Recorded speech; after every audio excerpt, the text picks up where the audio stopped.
It looks like we are live. It looks like we're live here. Let me drop the opening on the peoples. Welcome back Boom! to the Hank Strange Situation. That's right, we're back. Lifestyles Make sure of you the Walk subscribe, and Lola. thumbs up, ring the bell so you can be notified. We are live. We have a new guest, John from Armslist. He doesn't know about jazz hands, but you're going to have to do it. You're going to have to do it, John. Let's see the jazz hand. Come on. There we go, babyface doing jazz hands. We are live. I hope you got your big girl panties on, John, and I hope everyone out there has their big girl panties on. This is the Who Moved My Freedom podcast, episode number 450. 450, a nice round number that we finally got Armslist on here today. And our guest, of course, like I said, is John of Armslist. Plus, we're going to talk about Colt has stopped selling AR-15s. Yes. John, I was just telling John that. He was like, okay, are you pranking me? Well, when we were at that event the other week, it was going back and forth. People would say it, and then some said, oh, no, the Colt's fighting back. It's debunked. That's not really true. And now It seems like it's back, and it is true. Mm-hmm. Oh, that's true. That's right, man. When we were doing that, there was that rumor, and it got debunked while we were... Yeah, you're right. I remember that. Yeah, it was so crazy. I was relieved. I'm like, oh, good. They're not just going to arm the tyrants. They'll let regular people buy them too. But no, they've shown their true colors. Yes, they have. Given this level of manufacturing capacity, we believe there's adequate supply for modern sporting rifles for the foreseeable future. That's what one of their spokespeople said. It looks like. Right. So they're just pulling out of the market. The rumor that I had always heard, or recently had heard, is that they were looking to move into trying to pull military sales again, or something. Yes, when we talk stupid. about absolutely. When we talk about their memo here in a second, you guys will see they're not going to stop building or selling ARs. They're just not selling them to civilians. Only law enforcement, which is civilians. As someone, I do have a video out on this that I did with John Crump from Ammoland. But yeah, is that today? Yes, I did that today. That's on the Hank Strange channel for anyone who wants to check it out. I'll throw up a link. Let me see. I think I have a link here. I'll throw into the chat for anyone who wants to watch that video. But basically, yeah, civilian law enforcement is civilian, so far as I know. Oh, they're 100% civilians. Yeah, they're not military. Yeah, so we're going to talk about that. We're also going to talk about the Barr memo that's circulating. Basically, they want to drop more gun control on us, expanded background checks. So they're trying to close the gun show loophole and all that nonsense. So this is good timing for you to come on, John. Well, I mean, it's unfortunate that good timing to talk about issues is bad times for liberty. Yes. That's sort of the way it plays out right now. Yeah, unfortunately. That's the way. There's lots of bad times for liberty going on right now. Very frustrating to lots of people out there. So, yeah, that's the show. That's what we're going to talk about here. It's episode 450. This is something that Babyface reminded me, so I'm going to throw up my 9mm. Because today is the 19th. It's 9x19 day. Yeah. Got my 365. Oh, it's 9/19? Yeah, it's 9/19. Go. Got to represent that 9 mil. There's 9 mil right there from the Fort Scott guys. Ooh, what's that? Glock 19X? It's a good one for 9x19. Oh, wait a second. We got to show guns? Oh, man, I got to get my guns. I'll get some guns here and throw them up here in a second. Yeah, 9x19, so hang on. I was throwing up ammo. Here we go. Here we go. Throw it up.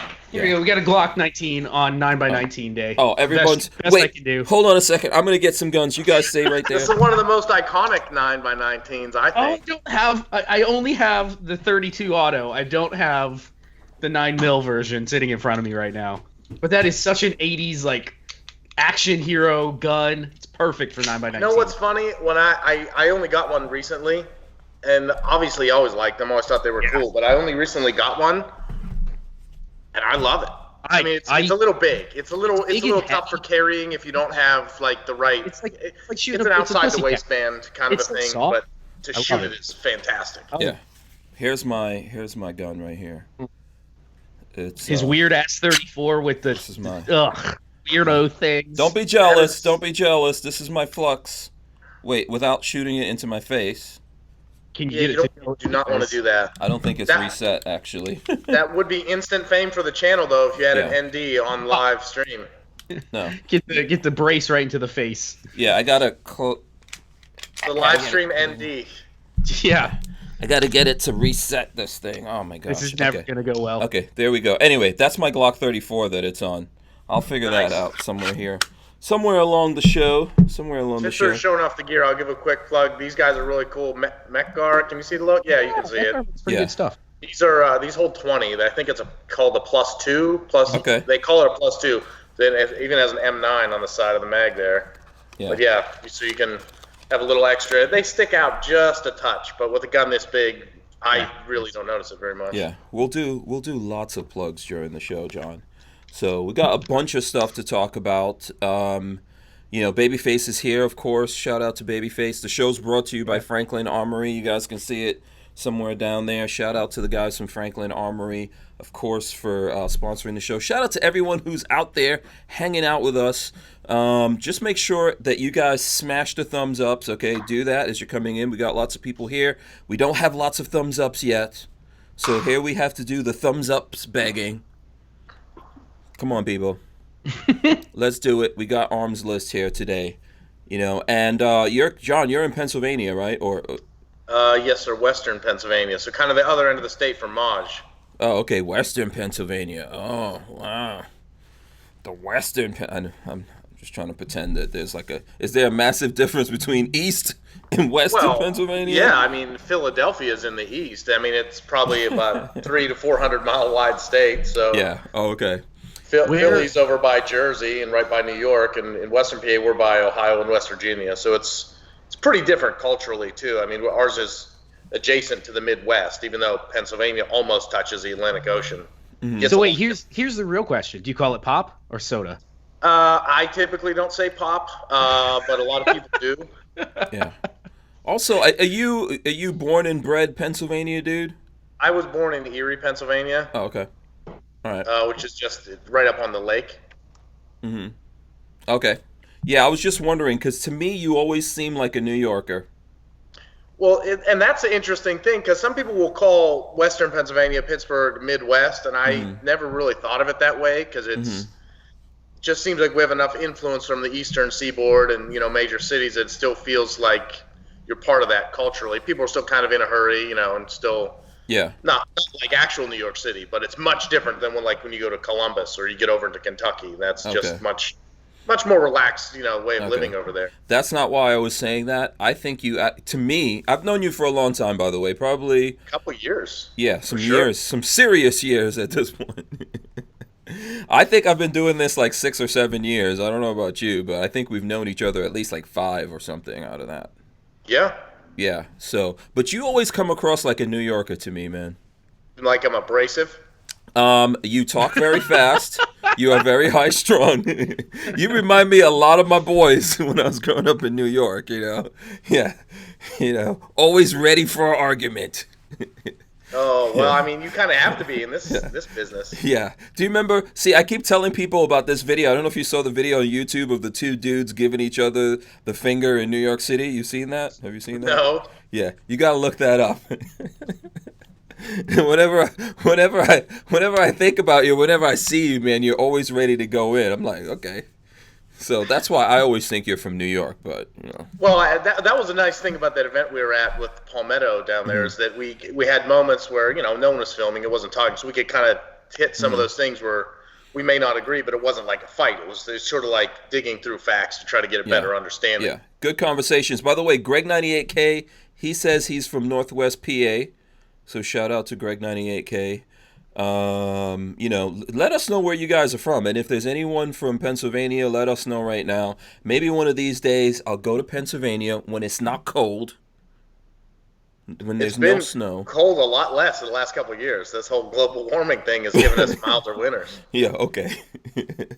Yeah, and listen, maybe I'll go do a thing out there and we'll do it with Armslist. We'll see how that works out. By the way, people are sending me pictures of their guns, so let's see if I could throw gun picture up there. Boom, there you go.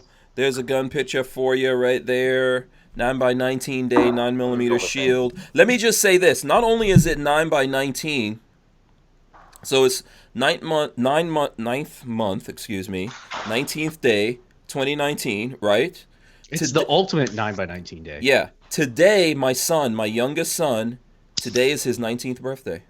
That's kind of cool. It's a pretty wild day for I him. trump all you mofos. If we were having a challenge coins contest, I'm the winner. No, well, I don't know. So you buy the first beer? Is that how it works? That's what you win? No. That's your win right there? No, that's not how it works. And another thing, another 19, just to seal the fate. By the way, in the Palmetto State Armory shooting from 1 mile, guess what? My coin is number 19. That's pretty cool. Yeah. I'm not sure where my coin is right now. Yeah. Oh, you don't have your coin, John? No, that means I have to buy you something. Yeah. But we're not in person, so I don't know what. I have to go on Amazon and buy you like a case of beer or something. Yes, exactly. And send it on over here. So, okay, yeah, we're going to get into all those things, but happy birthday to my son. It's his birthday today. He turns 19, on the 19th of 2019. So I told him that this morning. He didn't really give a crap. Did you let him drive your Audi on his birthday? No, I've let him drive it. Happen. No, he's driven it before. I don't care about that kind of stuff. Actually, no. He claims I never let him drive it. I'm pretty sure I let him drive it. So I let my boys drive the cars, man. I'm trying to motivate them, Yeah, that's good. Yeah. When I'm there, I let them drive it. When I'm not there, I do not let them drive it. So far as I know, no one messes with my stuff. Probably not a good car to give a 19-year-old for the weekend. We've all seen that Tom Cruise movie, the Porsche 928, which at the time was fast, but by if you compare it to modern, oh my gosh, that thing was slow as crap. Wait, what movie did Tom Cruise have a 928? It was his dad's 928. It's the one where he's going out with the hookers and he runs the brothel out of the house. And he's in high school. Wait, what movie is this? He slides across the floor. And oh man, that was Tom Cruise. I can't place the name of the movie. I'm showing my age. I can't. Oh, Risky Business? Is that it? Is that Risky Business? Maybe. Yeah. Wait, wasn't that the other guy 13 Degrees of what's the name of the guy that is famous for the 13 Degrees of Separation? Kevin Bacon? That wasn't Kevin Bacon? That was Tom Cruise? Oh. Well, that was Tom Cruise. I can't remember the title of the movie, but the Porsche 928 and him running the brothel out of his house while his parents are out of town and sinking the 928 in the lake, that's the Tom Cruise movie. That's risky business. Risky business? And it is risky. Oh, wow. So anyway, have to look at that again. He had the car while his parents are gone, and he got himself into a lot of trouble, and those aren't even that fast. Yeah. Wait, but a 928 had a V8 engine, didn't it? Yeah, it was a front-engine V8. Yeah. I've actually always liked those. I've always liked them too, and I look at them periodically, but they're kind of expensive. And the struggle I have with cars that are older like that is like every year that goes by, cars get so much faster. Mm-hmm. And you go, oh man, this or that thing from when I was young, that'll be cool. It's slow as crap. Yeah. And then you look at it and you're like, it's not that cool anymore. Yeah. One, it doesn't look as good, and two, I'm like, holy crap, it doesn't. it's slow. No, it doesn't look as good. And the technology today is insane, man. So you can get you can get a Demon for less than 100,000. Well, no, a Red Eye, right, Patrick? Is it a Red Eye you can get for less than 100? And that's like what, 800 and something horsepower? 800 even? Yeah. So that's like an upgraded Hellcat. Is that what that is? Yeah. Yeah, that's the top of the line Hellcat. Basically. Okay, Badass. so it's a factory package. Yeah. Yep. Yeah. That's insane. But that Jeep, the Trackhawk, that's 1,000 horsepower. Way. I don't think it's actually faster. I think it's probably still 7 something. Yeah, but that's the only way to get all-wheel drive with that engine. Yeah. You're talking Hank's language right now. Shred off the line. All-wheel drive is the shit, babyface. Language. Whatever. I'm not going to argue that it's awesome for launching, but I mean, if you want to scare yourself and have fun, rear-wheel drive is where it's at. Hank loves all-wheel drive. All-wheel drive is the best for launching, okay? All the wheels, you can put all that horsepower down to the ground on like a Challenger or something like that. Rear-wheel drive, you just spin. Yeah, you're just spinning wheels. I mean, the only thing I'll say is it definitely launches fast. There's no question. Top fuel dragsters are still rear-wheel drive. Okay, that's a completely different story. So I'm just saying, if you get all the circumstances right, rear-wheel drive is still killer. But it does require, if it's a rainy day or there's dirt on the road or whatever, all-wheel drive is going to house everybody. Yeah. Top fuel is a completely different thing. How massive are the wheels in the back of top fuel? By the way? they twist like half the way around on that first revolution. So those things are so massive that the contact patch on the ground probably equals 4 wheels on a supercar, if not more than that. I'm not dogging all-wheel drive. I like driving rear-wheel drive cars more. Okay, we'll forgive you for that. Well, by the way, in case you don't see it, John is a car guy. Certified car guy. He's a gun guy, but he's a car guy as well. So we'll get. I hate when people say they're into cars, then you start talking like, this guy doesn't actually like cars. He isn't a jack. Yeah. Oh, I love cars. I love cars, man. The things I'm into, I could talk about like forever. And actually, things I don't even know anything about, I could talk about forever. Just ask. What don't you know anything about, Hank? Everything. Seriously, what's that? Everything. Everything. I'm making this up right now. So yeah, we're gonna get into this for anyone that's looking. First, let me do the Lola. Always, I gotta ask this question. Otherwise, she's gonna come in here and give me a little yellow note. So tell us about Armslist and how you start. Are you the only owner or founder of Armslist? What's the deal here? I founded it with a friend of mine. I'm going to say 10 years ago. I don't have the date written down or anything. Roughly 10 years ago. And he was kind of the IT guy, and I was doing a lot of the other stuff. At the beginning, it was heavy in IT. And so we were 50-50. And then right when we got our first Brady campaign financed and sponsored lawsuit, he was like, listen, man, I've had it with this stuff. I want out. So then I became 100% owner. And since then, I brought in some people that are pretty close to me as minority owners, but I'm still the majority owner. Okay. All right, cool. Good to know. What sort of lawsuit could they potentially bring against you for just running a website? They brought lots.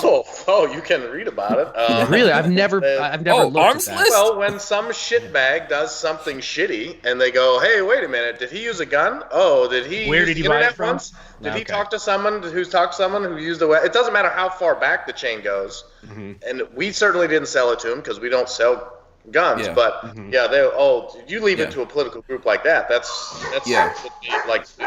I think we've talked about this before on the podcast, but Armslist is kind of like the whipping boy every time the media gets all frothy about the background, the gun show loophole. Oh, we're the easiest public enemy number one. Yeah, they love it because people that aren't into guns are like, Armslist? Oh, they just have kind of arms listed on a website? That sounds scary. Yeah. And, because they don't actually, much like when Obama was in office and he would say, it's easier, you can buy a gun online, it's easier than kids buying books. Mm-hmm. Purposely, and some of the stuff he did, and his people would prep him, that was purposely to make you think about buying books online, like Amazon or however else you buy books. Mm-hmm. So people think, oh yeah, it's that easy? You just get it shipped to your door. Yeah. They purposely try to perpetuate these myths that they just sound scary and they're not true at all. Yeah. Has law enforcement ever gone through your site trying to trap people? Like have people buy things? It has to be. If they give us a subpoena and they say this guy's a shitbag, we'll help them with that information. But we don't give out people's information unless they have a subpoena. So I consider like my own information. If you've got a subpoena, I'll give you some data. But without it, no. Yeah, go ahead, I guarantee there have been some honeypots that have run through Armslist because you see things on there that are just like, you can't buy that. That's not. They've successfully busted some scammers, but those are really tough to track down. Like when you're trying to keep the cost of running a website low, I can't have like 57 paid moderators just going through all the stuff all the time because then it would not be a free website. Mm-hmm. So, we do our best and people can help moderate. That's actually grown. We have people that are moderators that, just volunteer like you would on a forum or something else. Mm-hmm. So you can get a pretty good handle on that stuff, but you can never totally get rid of them because, it's like cockroaches. Even if you scorch them, then some of them survive and they come crawling out and start breeding again. Mm-hmm. Yeah, that's how that's how internet scammers are. There's always some new garbage they're trying to pull on people. Yeah. By the way, we got over 100 people. I would like to see 100 thumbs up, so smash the thumbs out there, folks, please. And, of course, share this. If you hate us, whatever, people professionally are out there hating whatevs. That's good, too, man. That all works. Let me ask you this question. Don't feed the trolls, Hank. Don't feed the trolls. Whatever, listen. The trolls help with the algorithm, also. By the way, that is true. They're just so stupid they don't know that. So, yes, help us with the algorithm. Just feed them a little. Yeah, just a little, just some little sprinkles, some little sprinkles. We got to keep them alive. How much money do you spend on lawsuits, man? Do you spend? Are there a lot of lawsuits going on? Is it? Gosh, I don't know how to say that without. Yeah, without getting any. Without oversharing. Yeah. I'll just say it's.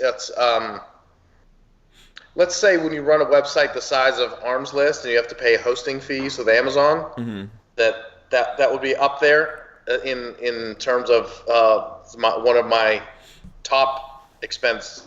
Okay, so is having retainer. It's in that neighborhood. Okay, so in the back end, the backbone or the bandwidth is through Amazon. AWS. Yeah. Everybody uses AWS. Literally everybody. Yeah. They seem to be the least SJW out of all the big tech companies. So from what I've seen so far, but as we see, you're not guaranteed another day with any of these companies. No. Really.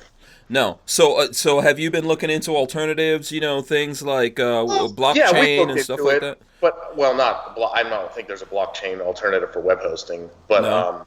there's other ones out there. There always have been. It's just no one really can compete with Amazon on pricing. That's how they're good at basically everything they get into. Hank only knows blockchain is a word that's used with tech people, and he thinks it's really it. cool. He has no idea what it Can actually you just means. get some Bitcoin and host your website with just that? host a blockchain website. Listen, we've talked about this before. The same way that you could set up like server farms using the same stuff like what blockchain is. Right? Yes or no, babyface? Since you're the tech guy, yes or no? Is that impossible? Blockchain, not really. That would be like a distributed hosting across I think what you're saying is you would have like a distributed hosting where it's like it's hosted across everybody's computer, but no, that's not really a thing. Yeah, why is that not really a thing? There's people. Website. I have seen videos on the YouTube where there's people who set up their own server farms, and then they make money and stuff like that doing Bitcoin. Distributed server. It's possible, but for like Armslist, I don't know that. No. You can run computers in your house that mine cryptocurrencies.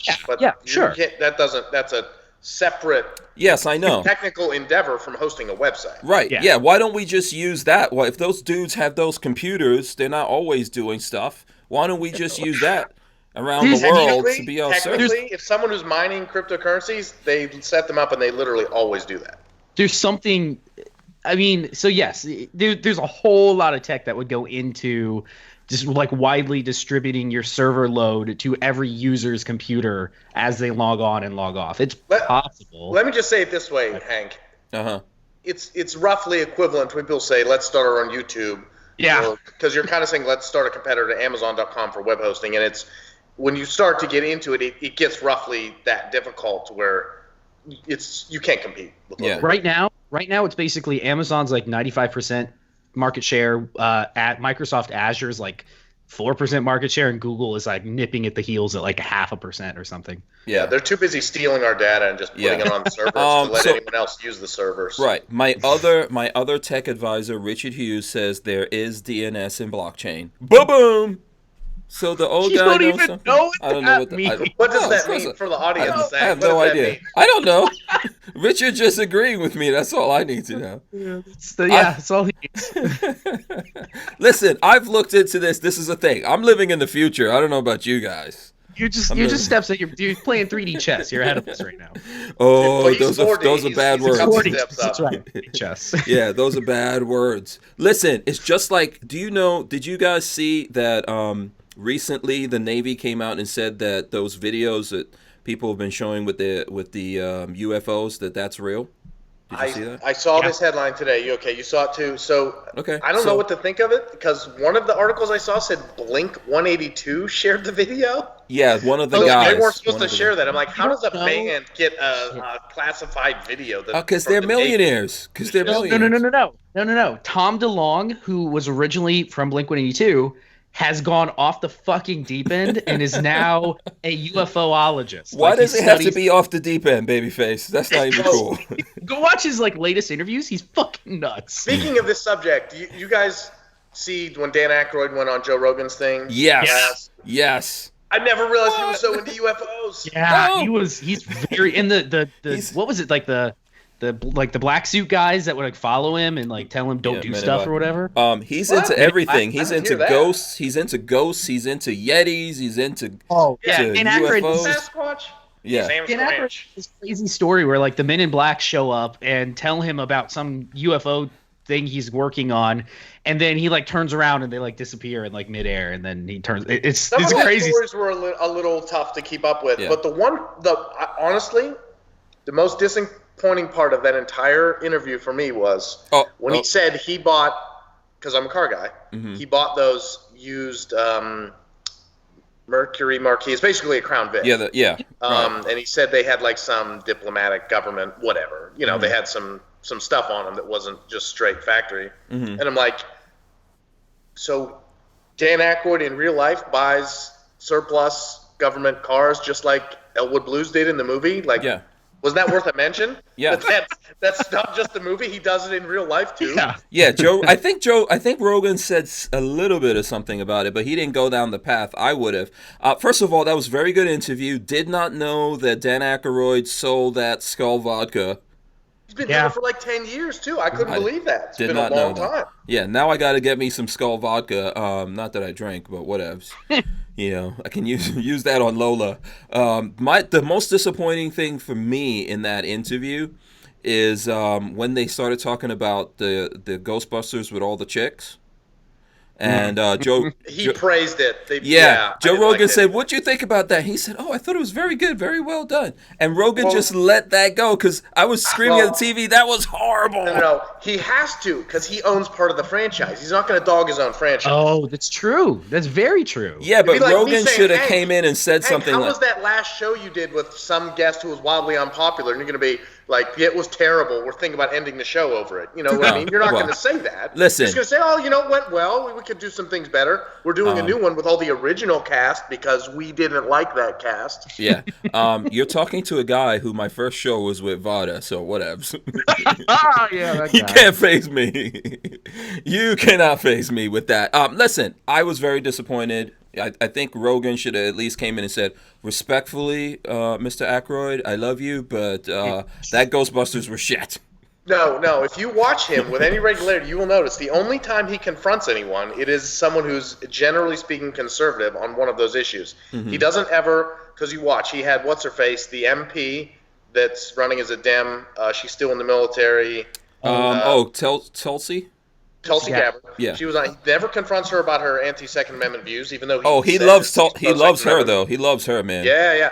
Andrew Yang. We never talked about guns or the ridiculous math of giving people a ton of money. I couldn't watch that one. Just left it off the table. Yeah, I couldn't watch that. You know, he's done it with other people that are anti-gun. You know what I mean? But when Steven Crowder said, "I don't really think I like to argue about weed because I don't study it and pay that close of attention," he's like, "What? We have to throw down over this." And the same thing happened with Candace Owen. When she's like, I'm not really into this whole climate stuff, you know. And I felt bad for her because all she needed to end Joe Rogan's ranting at her, and I think the audience missed out too, is to say, I don't know who's right because I'm not a climate scientist. What the part I object to is where they say, we're going to charge you more money as just a regular person trying to live on this planet because we came up with some stuff, and now you owe us more taxes. So whenever you turn something into a tax, that's when I'm against it. Yeah. Candace Owen, I think sometimes she's too nice. Sometimes she doesn't want to drop bombs. That's kind of like what happened with this whole situation that went down with like T.I. and Killer Mike and all that. I didn't watch the whole thing. I watched part of it where T.I. tried to like get at her, and she's being too nice to let that little short sawn off midget T.I. come at you like he's hard or something like that, man. I mean, he weighs about literally like 75 pounds. You know, I have not seen that interview, so I don't. And I didn't realize he was that small. Is he like 5 foot flat or something? I don't know. He's tiny. Probably Lola is taller than that dude. And I like T.I. as a rapper. I'm not trying, whatever, but I don't care what he thinks about it. But here's what happened in that for anyone who didn't see it. He came down on her. He was like, "Tell me when America was ever great."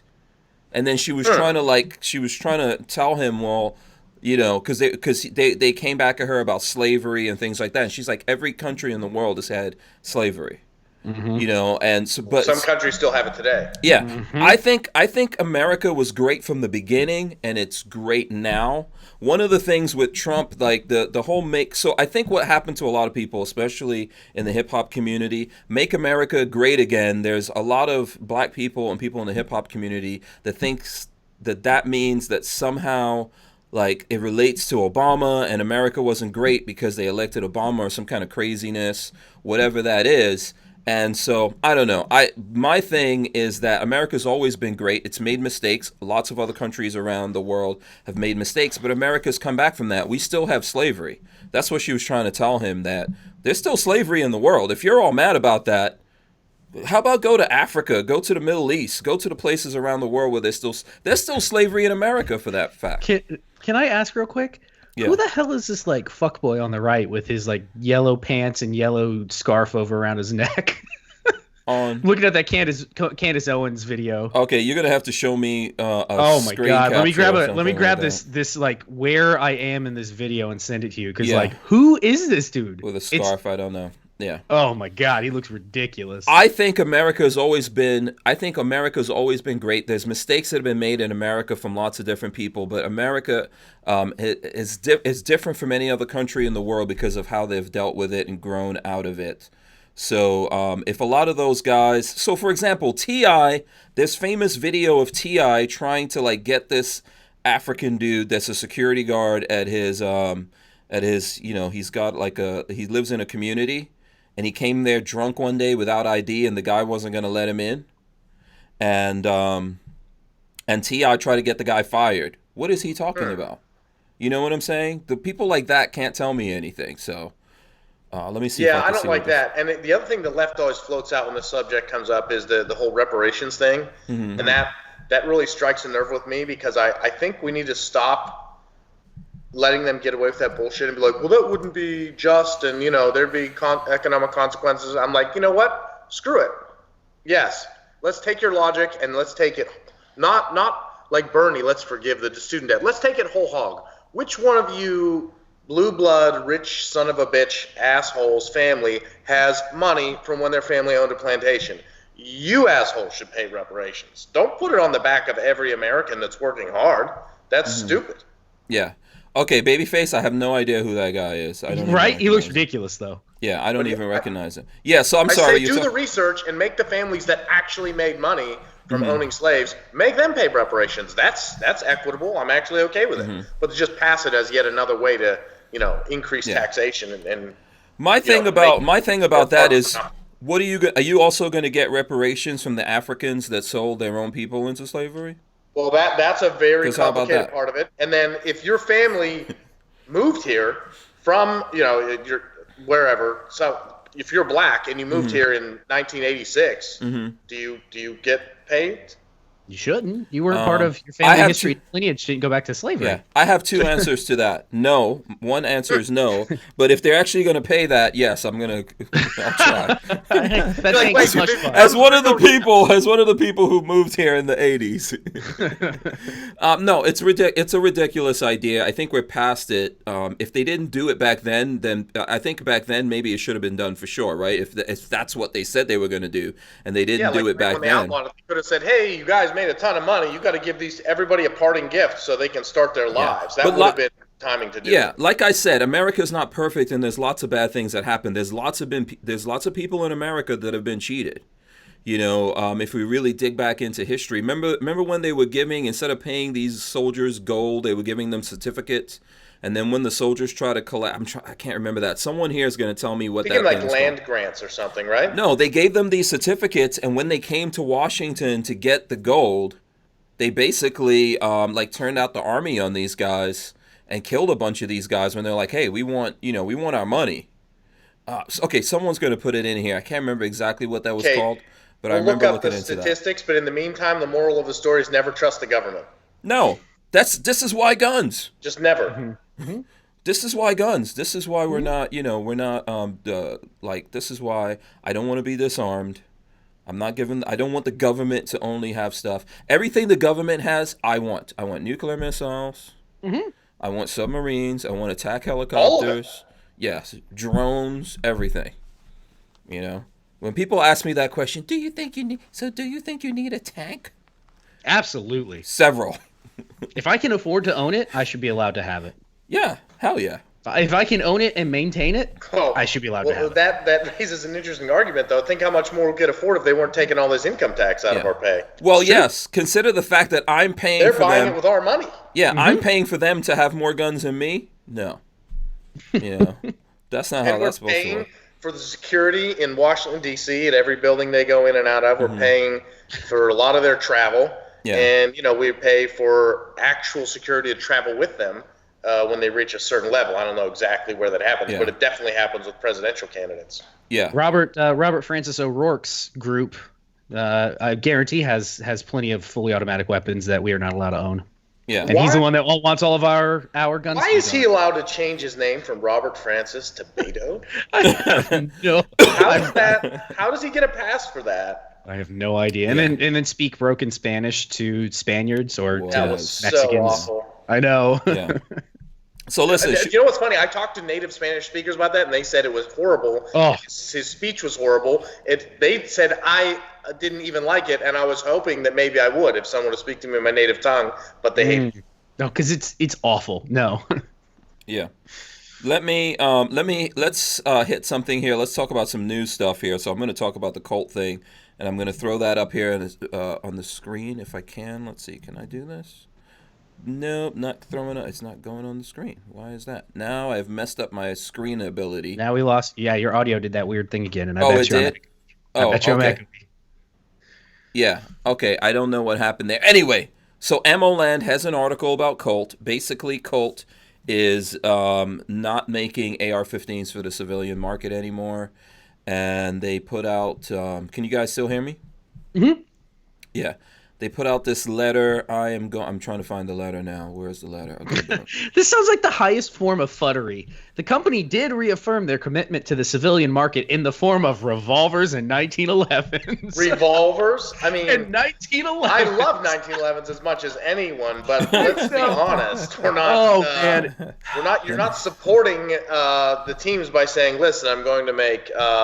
AR-15 style rifles for you, and you can have 1911s. Yeah. Babyface, I'm going to send you this thing so you can read it here, just so I could see what's going on. Read the memo. Read the memo, yeah. West Hartford, Connecticut, September 19th, 2019. There have been numerous articles recently published about Colt's participation in the commercial market. Some of these articles have incorrectly stated or implied that Colt is not committed to the consumer market. We want to assure you that Colt is committed to the Second Amendment, highly values its customers, and continues to manufacture the world's finest quality firearms for the consumer market. The fact of the matter is that over the last few years, the market of modern sporting rifles has experienced significant excess marketing capacity. Given this level of manufacturing capacity, we believe there is adequate supply of modern sporting rifles for the foreseeable future. On the other hand, our warfighters and law enforcement personnel continue to demand Colt rifles, and we are fortunate enough to have been awarded significant military and law enforcement contracts. Currently, these high-volume contracts are absorbing all of Colt's manufacturing capacity for rifles. Colt's commitment to the consumer market, however, is unwavering. We continue to expand our network of dealers across the country and to supply them with expanding lines of the finest quality 1911s and revolvers.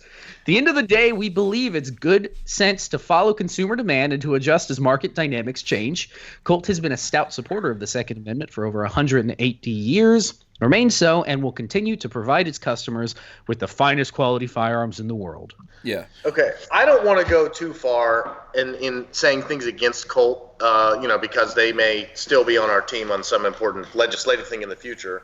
But as far as this pertains to this, I mean, if you just read it and think in economic terms, what they said without the fancy language is, we're earning money with our maximum manufacturing capacity selling to the government, which takes its money by force from you to give us money. And by the threat of force. That's the only reason, the only way you can collect taxes. Right. And we're making good money doing that, so much so that we're not even going to try to compete with, say, Palmetto State Armory, that's going out of the way to make the most affordable firearms that they can. So that rubs me the wrong way, to say the least. Yeah, and Diesel Vision. I'm sorry, let me just get this comment in real quick. And Diesel Vision says, "Love you guys, but you're completely missing the point of Colt." So he said, love to go hear ahead and more. elaborate for me. Yeah, love to hear more. elaborate for us. I think he says Colt also doesn't have civilian AR niche either. I'm trying to. What is the point exactly of Colt and Diesel? Let us know, and I'll Colt say has it. priced themselves out of the AR market. That's their problem right now. Mm-hmm. Colt wants to basically, in my mind, Colt is like the Apple of the firearms world, where they want to maintain a high price point and have sort of a mystique of their firearms. So they're pricing themselves out of the civilian market. I thought Glock was the Apple, because every time they come out with something new that's slightly differently old, and everyone lines up and goes, "Oh, I need that one too." Sort of. Colt has like a brand that they're trying to protect. In my mind, I get what you're saying. Yeah, So they're trying to protect they're the definitely brand. keeping their price up, and instead of let PSA take their market share of the $400 AR market. You know what? In terms of they're running a company, they had like a bankruptcy they had to manage their way out of not too long ago. So I mean, they have to run the company first, and I understand that. So hopefully they have our back on actual, real important Second Amendment issues. The optics of this are not good though. So sort of we have to keep scrutiny on them. To be perfectly honest, if they're continuing to fight for Second Amendment stuff and they're just deciding like, look, there's no money for us in the civilian market, it really doesn't bother me. I would love to own a 6920 or whatever the fuck they're called, but it's just always too expensive. I look down the line at something that I can build myself and have just as good a quality, and it's like, do I really need to have a pony on the side other than my Python? Do I need to have a pony on the side of my AR? Like, really? Yeah. So that's always been my thing with Colt. And you are a Colt. You like Colt. I like Colt stuff. Yeah, I like Colt. I always have. Yeah, I have a 1911 and a Python. But that's back. I have a Series 70 and 1970s Python. So that was like the heyday of their pistols. Yeah. So Ant Diesel Vision says they aren't making money in the civilian market exactly at Babyface. But so here's the thing. So let's say they're not making money in the civilian market. That's their own fault. And also, yes, everyone out there is making an AR-15. Okay, got that. They're obviously making money, as John was saying, from the military, from law enforcement, right? So why do you need to alienate people by coming out and saying we're not selling to civilians anymore? Why don't you just reduce? Couldn't they have just avoided just letting this bad news altogether? Yeah, why do this? I feel like what they could have done is left one CNC running and just trickled out product little by little to satisfy the Colt nerds, and then just not say anything. Just don't say anything, because you really didn't have to. Honestly, at this point, they could pay Palmetto to do it. Their manufacturing capacity is huge. They could let them license, just like send them lowers and be like, throw these parts on with all this huge staff of people you have putting out these, and get the price point down and make everyone happy. It seems like a massive screw up on Colt's. I think that they're just trying to like somehow throw it in our face, or they're trying to it feels like a middle finger. Yeah, or they're trying to virtue signal to. First of all, Colt's owned by a group. I looked it up earlier. We can, if you look on Wikipedia, you'll see it's actually really one guy that has like some kind of investment group, and he owns it. Ant Diesel Vision says PSA is on some Walmart takeover style pricing, and Colt can't hang, but the military doesn't buy PSA rifles. That's the thing. PSA isn't even trying to get government contracts. The military is not buying Colt rifles right now. They're not buying Colt rifles, really. Is the Sam's Club of the firearms market. They don't deal in high-priced rifles. They deal in volume. And that's how they make their money, and it's great for all of us. But Colt just... The weird thing is, because Hank was at that thing with me, and I'm assuming, I'm just going to say stuff they told us, so assuming it's the truth, which I have every reason to think it is, they had some... quality complaints early on when they were farming out some of their processes, and since then they've literally brought everything in house. We toured the facilities. We saw it's very high end right now. We saw they're making the barrels. We saw they're making everything, and they're not letting any of it outside. They're doing it all, with machines in the U.S. and managing to keep the price that low. So what they have a little bit of bad PR they're trying to get over from that, but there's their stuff, and they showed us in the one room where they're checking the hardness or the smoothness or the tolerance. Whatever was at or exceeding mil spec in everything that we saw. Yeah, they've upped their QC. That's one. They've also, by the way, they also own Leadstar, which is kind of like a high end thing. Yes, they're being very competitive with the price, but let's be honest. I mean, ARs, they don't really need to be as expensive as they are coming out of coal. I mean, this is just a reality, right? Well, I say this all the time, too. When Obama was in office, it would be, everyone's scared, and the prices would go up, and a lot of these companies were making a lot of money, because the market had driven the price up, and some of them can't hang right now. I don't know if Colt will end up being one of those. But we've already seen a lot of smaller companies go out of business. They were churning out lowers, charging $200, and now no one will pay that. So they can't. If their overhead was too high, they can't keep the doors open. And I don't feel bad for those people because they were essentially, pouncing on and preying upon the American gun owner, which is just not okay. I mean, that's how the market does. It's going to swing back and forth, and some people are going to get eaten by it, and that's just the way it is. Yeah, also the politicians here kicked up this market by trying to make an AR-15, an inanimate object, into a bad guy.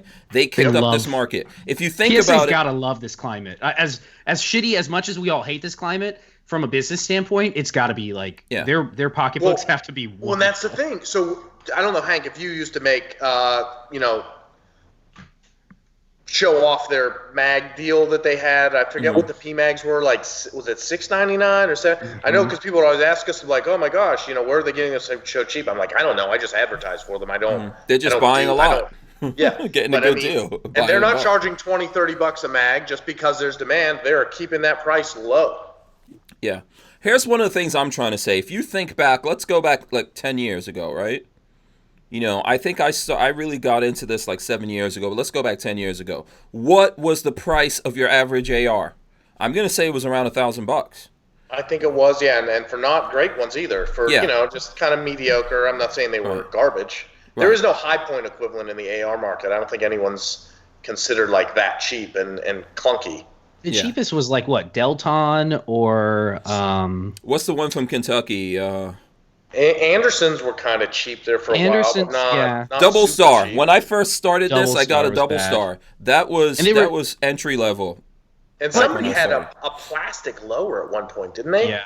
Several. Yeah, they've had a couple companies that have come and gone for polymer lowers. Some of them are pretty good. Some of them are So, I mean, I'm glad someone tried to make one and tried to innovate. Personally, I'm going to stick with the aluminum ones. So if you think about it, when they started getting crazy on this and everyone went out there and everyone was trying to get their like as many ARs as they could get, basically what happened, the industry started manufacturing ARs. Everyone jumped into the AR game. The prices came down. Yep. That's how the market works. The market got flooded, and then some people decided to do it well and not jack the prices to the roof. That's the big thing. Like Palmetto, and that really drove the price. Because even today with Palmetto, their whole vision is to get a gun in the hand of every American. That's their business. That's their mission statement.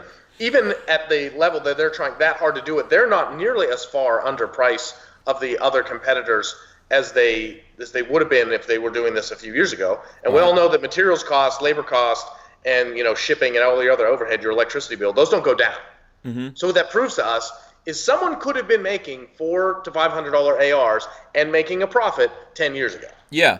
Jason St. Pierre. Absolutely. No one was. Right. Jason. Absolutely. Jason St. Pierre says the poly ATIs are really good now. A lot of the polymer stuff is better. It came out. There were problems with it. People improved it. This is the same thing happening in the AR market.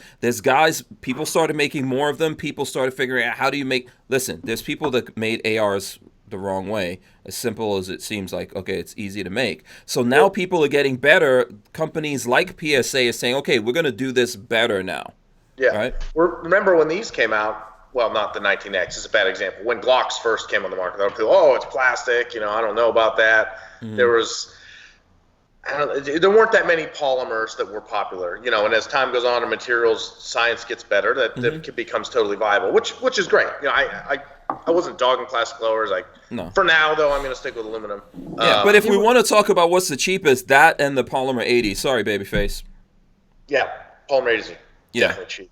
Yeah. Polymer 80s aren't that cheap, though. It's mostly just because people don't have to serialize it. They like to build it at home. I've looked at that's the Glock and ARs. It's not really a savings.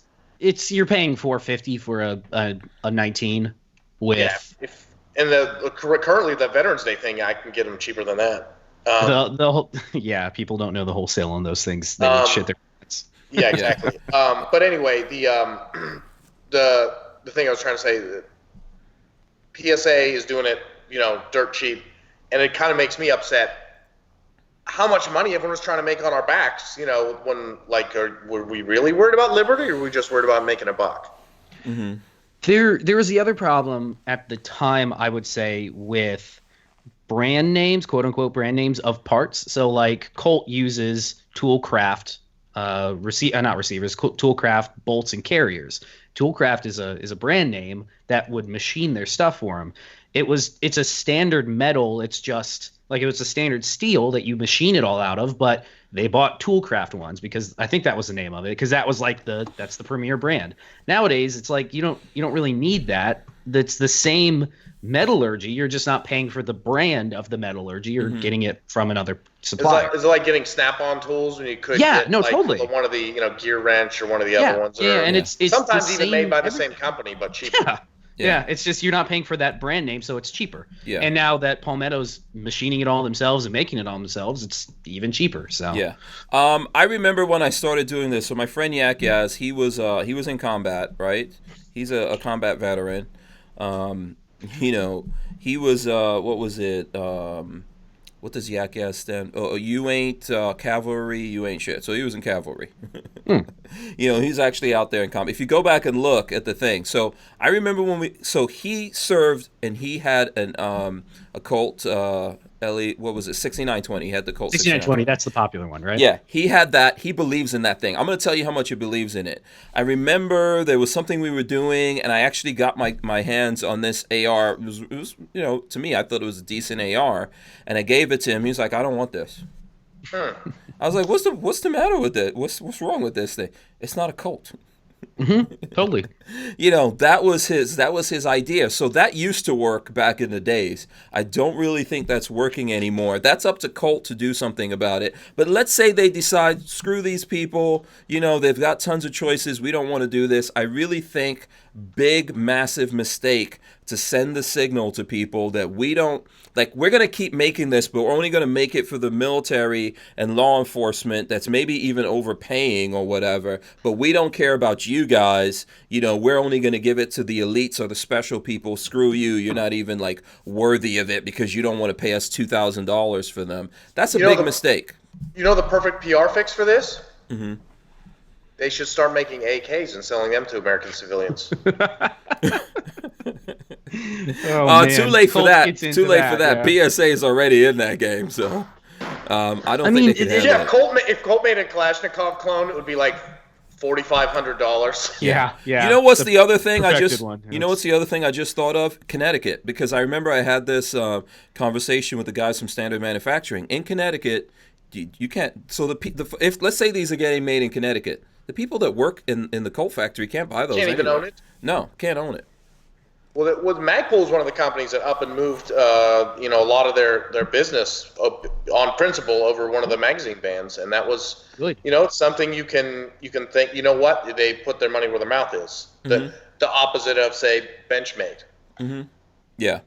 Yeah, I think this is a bad move for them. I think if they should have if they wanted to bring down the production or whatever, just very quietly do that. Just bring it down. There'll be less in stores, and people will just start buying. Yeah. What is it? Smith & Wesson MP15s because they're. Yeah, you don't have to make a big statement. You don't have to go out there and do all this, and then gun guys like us rightly look at you and go, "Oh, you're bastards." You're kicking us in the face. Screw you guys. Yeah. So.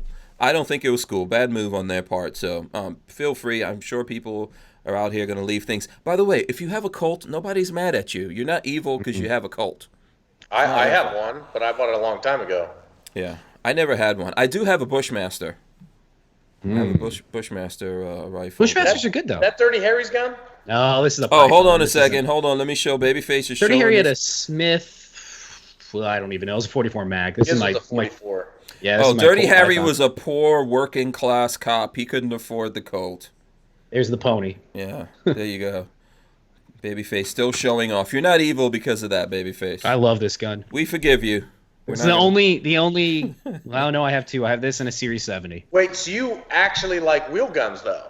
I do like wheel guns, That's cool, but it's because a lot of people now are just like, oh, I have a Glock, it holds enough ammo. Why would you ever get a wheel gun? They're dumb. They're from the 1800s called. They want their guns back. Wheel guns are awesome. I love my wheel guns. I still like my 1911. It's not going to be my home defense gun ever, but it's fun to shoot. There's nothing like shooting a high-end wheel gun. But and this isn't even that high-end. What is that? Is that a Ruger? No. A Smith? Yeah, this is the Smith with the it has the titanium cylinder. Yeah, super lightweight. Yeah. I think they're like 11 or 12 ounces empty. I love it. Stupid. Yeah, they're so fun. You feel that in the hand, then you feel. Oh yeah. That, yeah. Yeah, you do, and it's unpleasant. But I mean, you don't go to the range to shoot, 40 to 50 rounds of 357 through a 5-shot revolver. You know what I mean? Mm-hmm. Yeah. Because there's not really any function check. Does the cylinder turn and the hammer go back and then go forward? Good to go. Yeah. That's a good carry thing right there. Now, I'm not good at reloading cylinders on the fly. I enjoy revolvers. I'm not very good at them. That's why this is super easy. So I 100% understand why everyone likes, Some people carry those as, some people carry those lightweight guns, revolvers, though, as like a backup in case you're getting into something and you're like, your Glock might go out of battery. No? I don't know about you guys. If I start going down that road, I'd end up carrying like 4 guns. My backup is in my backpack. So I have something on me, and then I have my backup. Do you want to see what my backup is? Just don't go to that neighborhood. That's my backup. So my just stay out of that neighborhood. Pretty much this is Florida. All of Florida is that neighborhood, by the way. So here's my backup. Here's my backup right here. Oh, Hank's favorite gun. Oh, you have one of those. Did they talk about those in T.I.'s interview too? Because I hear those are very popular with that. The folding Glocks? With the rapper class? Yeah, with the rapper class. Literally, probably. When I met the guys that I can't place his name. It was at NASGW. It was in Pittsburgh. The guy that sells those and what's the company called? Full Conceal. Full Conceal, and he I think he does most of the I don't want to call it manufacturer retrofitting. Out in Vegas, I think, somewhere outside Vegas in Nevada. Yeah, they're in Nevada. He said some of their best marketing and some of the best PR they ever got is when rappers would mention they got their full Conceal Glock. Oh my God, that's hilarious. Yeah. I think it was Drake and Gunna. I was just gonna say that. Drake, how do you think Dracos are so popular? Because they're not good guns. Yeah, I mean, we're human beings. It's marketing. It's like NASCAR, right? Remember back in the days, NASCAR, the thing ran around the track. Everybody had to have one. I guess that's. What you guys are saying, Draco AKs or Draco AKs? Yeah. I mean, every wannabe rapper has one. I want to talk about AKs too, since we're talking about ARs. How funny is it to think? So when I first was getting into guns, and I don't know, we'll just say 15 years ago to make it simple. Mm-hmm. Yes, I was in my early 20s. So I'm kind of wanting to get into guns and whatnot. Mm-hmm. AKs were pretty cheap. I remember you could get them for $350, maybe $400. I thought you were going to say $75, but I'm not that old. In 1962, I hear that never happened. Apparently, that never happened. But they were much cheaper than ARs, because ARs, like you were saying at the time, were pushing $1,000 for decent ones, and even the shitty ones were like $700. Mm-hmm. And now that's completely flipped. Now you can't get an AK for less than $6, $7. And then ARs are now down. Some of those Palmetto deals are like $300, $350. Yeah, I've seen them for $290 for their lowest end. That solid plastic, not adjustable brace, and whatever and a pistol upper. The upper doesn't have a gender, right? A 10-inch upper and a pistol lower. You could do it for $290 there for a little while. Mm-hmm. Yeah, it's.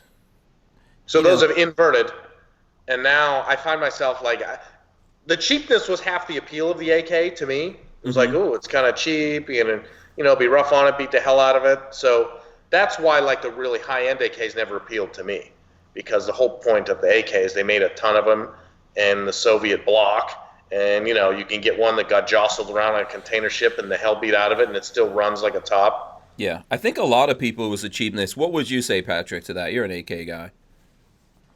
Is Patrick here? Are you muted, brother? Oh, he might be muted, yeah. Muted. I had to cough and I forgot to unmute myself. Yeah. Yeah, no, I think the price factor got people into it originally. That's why it became popular, and now people are realizing it's a good. Even Larry Vickers in one of his interviews came out saying that an AK variant would be great for your run-of-the-mill military guy that doesn't need anything fancy, because they're so easy to run. You cannot. My crank, wherever the hell it is, it's over there in the corner.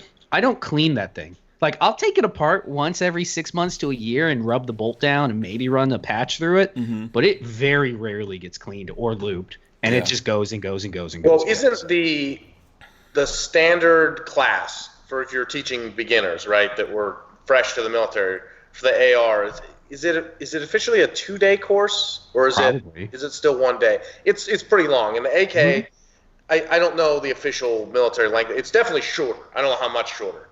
But if you get rid of whatever the military does, and you say, take a person who's never seen this particular firearm before, and you need to make them competent and safe, at the shooting range. We've all seen child soldiers with AKs, and they know what they're doing in photos, and it's just not that hard, and you can pick it up really quickly. The AR, you don't even have to aim with an AK, apparently. It's over the head. Yeah. I think one of the things about the AK also was the marketing. I mean, all the bad guys had it. Well, that adds cool factor, man. Yeah, it does. I mean, in every movie, I think that's also what makes like Uzis and some of those other like SMGs and that kind of a thing cool. Even if good guys had the MP5 and bad guys had the Uzi, you kind of want both of them. If you look at it, you don't see the Uzis, you don't see the bad guys with Uzis anymore, and those aren't popular. That's true. You'd see bad a lot guys of always have like Glock or something that doesn't photograph real well in low light, where it's a gun, but you're not really drawn to it. They don't draw your eye to what it is. Yeah, I see a lot of bad guys with bullpups, by the way. There's a lot of that. What's to say about you, Hank? Hey, you got to get on there while you remember Tech 9s used to be the thing. Now Tech 9s aren't the thing. I forgot about that. That was the gangster gun back in the 80s? Yes. I want a Tech 9, by the way, Mr. Armslist. I don't have guns. Right, I run a website. If you weren't listening at the first part of the interview. Let's see. Let's go on right now. I have some guns, but they're mine. Patrick, by the way, Babyface, Patrick says that he goes on Armslist every day, right? At least once a day, if not twice a day. Boom, there you go. Nice. You guys, so it goes between this and Florida Gun Trader. Florida Gun Trader just doesn't have as good of a filter system. So like when I want to go on, I want to go to Florida, and then I want to go to Gainesville. Do you do the power search for caliber and all of that? Yeah. If like I'm still trying to find one of the Harrington and Richardson AAC combo guns that they made a couple years ago. The handy rifle that was 300 blackout handy rifle. Armslist is the only place that I can filter down by Harrington Richardson and 300 blackout. Nice. Weren't those? Couldn't you? Walmart was selling those, right? Walmart sold those a lot before. That's a dirty word in the gun industry now. Yeah. Wow. But I missed my opportunity. They were selling for $250, $300, and now people are asking like $5 because they stopped producing them. Yeah. So about the power search, though, while we're talking about it, so we used to be able to do most of those power search toggles just on the right side there. And then we had to move it to its own page because, and I'm not as much of an expert on the tech side of it, but anyway, it was hammering the server on certain searches and causing the site to run slower. And I know we got some complaints right at the beginning, like, hey, what's wrong? Where did it go? So it's still there. You just have to go over to the other page to enter all your stuff. Oh, I know exactly why it was. Because the way the toggles were working with each field, especially on mobile, was when it was the worst. It would essentially reload the whole section every time you selected one category. Yeah. So now when you go to power search, you could do manufacturer, caliber, and whichever other options are on that page all at once, and then execute the search. So honestly, it's executing like dozens and dozens more searches, and it was slow. Annoying.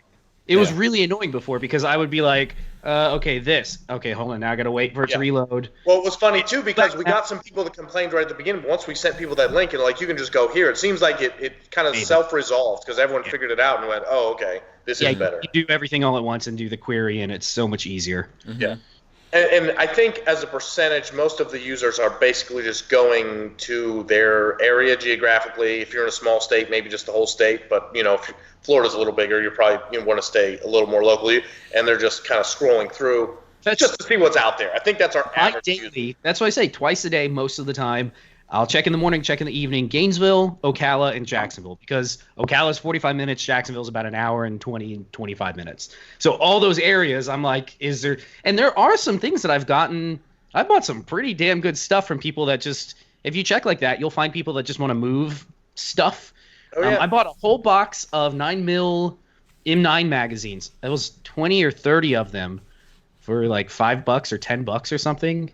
All 30 for $10? 30 of them for like $10 because the guy in Jacksonville, he was like, I just want them out of my garage. I was like, for $10? That's an awesome deal. I think they were $1 a piece, so maybe I paid like $20 or $25 for all of them. Okay. It's I'm funny. I'm trying. I'd like to just plug my own website, but you just have to keep your eyes peeled because there's deals everywhere. Like the other day, I went to pick up a Palmetto lower. I got an SBA 4 lower. I actually bought 2. Mm-hmm. I wanted. The price was really good, and I was like, was that when we were in the store?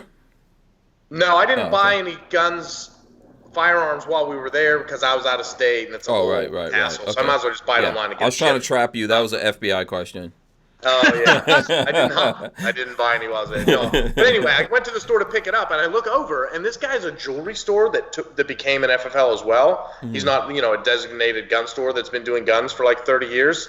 So I looked over and I was like, "Is that a Mossberg 500?" And he picked up. It was a 580, 590, 590. It's an 835. Mm-hmm. 835. Okay. The 3 because I looked at the side. The barrel's like a little fatter. It doesn't get smaller at the end, quite like the 500. And I looked at the side and said 3.5-inch shells, and I flipped it over and like, oh, this is an 835, and it had a little tag. It said $100, and I was like, yeah, you can put this on my order. I'll take this too. I didn't even bust his balls on the price for $100. Yeah. There's a couple of questions coming in here. Let's get to this.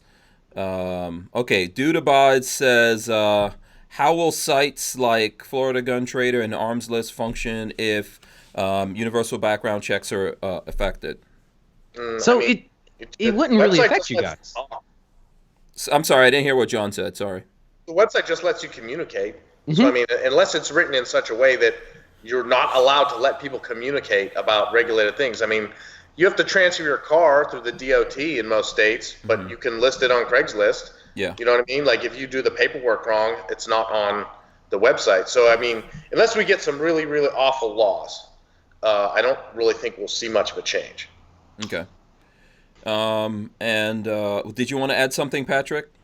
No, it's just from the website side, it won't affect them a whole lot, I wouldn't think, because again, it's not like they're selling guns. They're just a communication tool that allows you to communicate about firearms purchases. So it would just affect all of us who would have to suffer. I can't just go pick it up from a guy for $20 or $500, whatever. Yeah. I have to go to stupid fucking FFL or. I'm not bitter about this whole idea. No, not at all. You're not bitter at all. And while we're talking here, I'll throw up in this thing. I have some more questions for John, but I'll throw this into our chat here, Patrick, so that you can pull that up, and we'll talk about it here in a second. Let's see. What was the other question? Okay. This new licensed thing. Yeah. So Elfsters, Rifles, and Reloading, John, who was actually at the event with PSA with us. Todd, I believe is his name. He says, good question for John. When was the last time you purchased a firearm from someone off of Armslist, and did you meet that person in the dark corner of a Walmart parking lot for the transaction?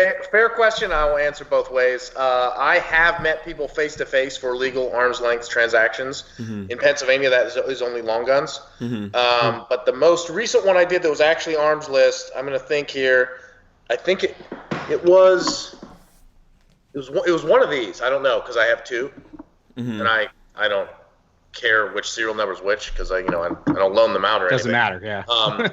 But it was one of those, and at 360 PD came up used locally, and I met him at the gun store. Did the thing. It was actually a gun store that a friend of mine I went to high school with runs. So they usually give me a pretty good deal on the paperwork. And I think, guess this is a pistol. I would have definitely had to do, what is it, a 4473? Mm-hmm. And then in Pennsylvania, we have an additional form for handguns that does not apply to long guns, and we have to do that. And we actually have our own background check. It's called the PICS system. It's not actually NICS, but it must talk to NICS. So whatever. But they're very quick to tell the story. Like, technically, it's a PICS check. It's not a NICS check. So anyway, that was the last one, and that was probably late last year. I think it was still cold outside when I got that 360 PD. It came up used locally for like $650, $700, something like that. It was pretty reasonable because they're up to about $1,000 now if you get them new. Okay. Sorry, I'm sharing screens. You guys won't see my face, but do you? We do have see you your noticed face that, actually, but go ahead. Do you actually? I tried sharing screen. I don't know. Okay. I'll have to try it again. Have you noticed any changes for locations like that where you have to go through an FFL? Is the market slower? Like here in Florida, the market's on fire. You go to Tampa, Orlando, Jacksonville, or Miami, and guns are moving through Armslist like crazy. Is it slower there? No, I don't think we've seen any slowdown either. I mean, this is as good a time as any because it really relates. So it would actually be more awkward for me to not plug or mention this. So we have a program called the Premium Vendor Program. Essentially, it gives you like a way better account than what you use as a free user. So they can have way more inventory. I think they can upload more pictures, or they may be higher quality. I don't know exactly.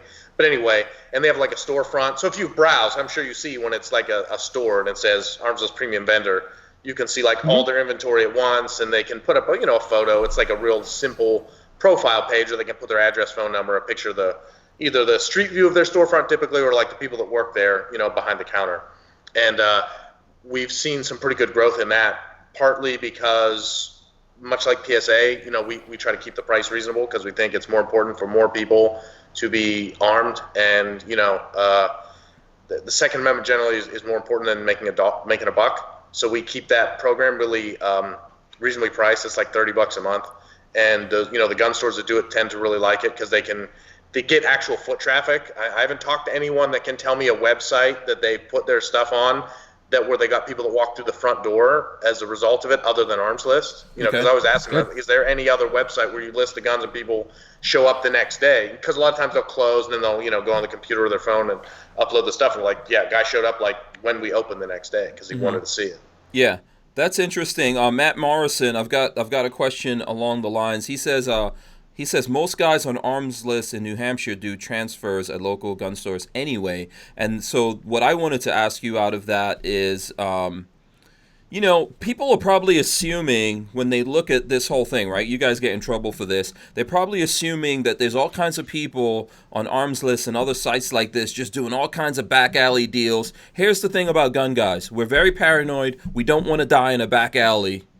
Someone sticking us up for our guns. Nor do we want to have the moral, even just the stress of knowing we gave a gun to some shitbag. A bad guy. Yeah, absolutely. Yeah, we don't want to do that. We don't have to think about that. Yeah. No. So if it doesn't strike you as like a real guy, and if you're a gun person, you know this, you can kind of feel these people out really quickly. Like, is this person a shitbag?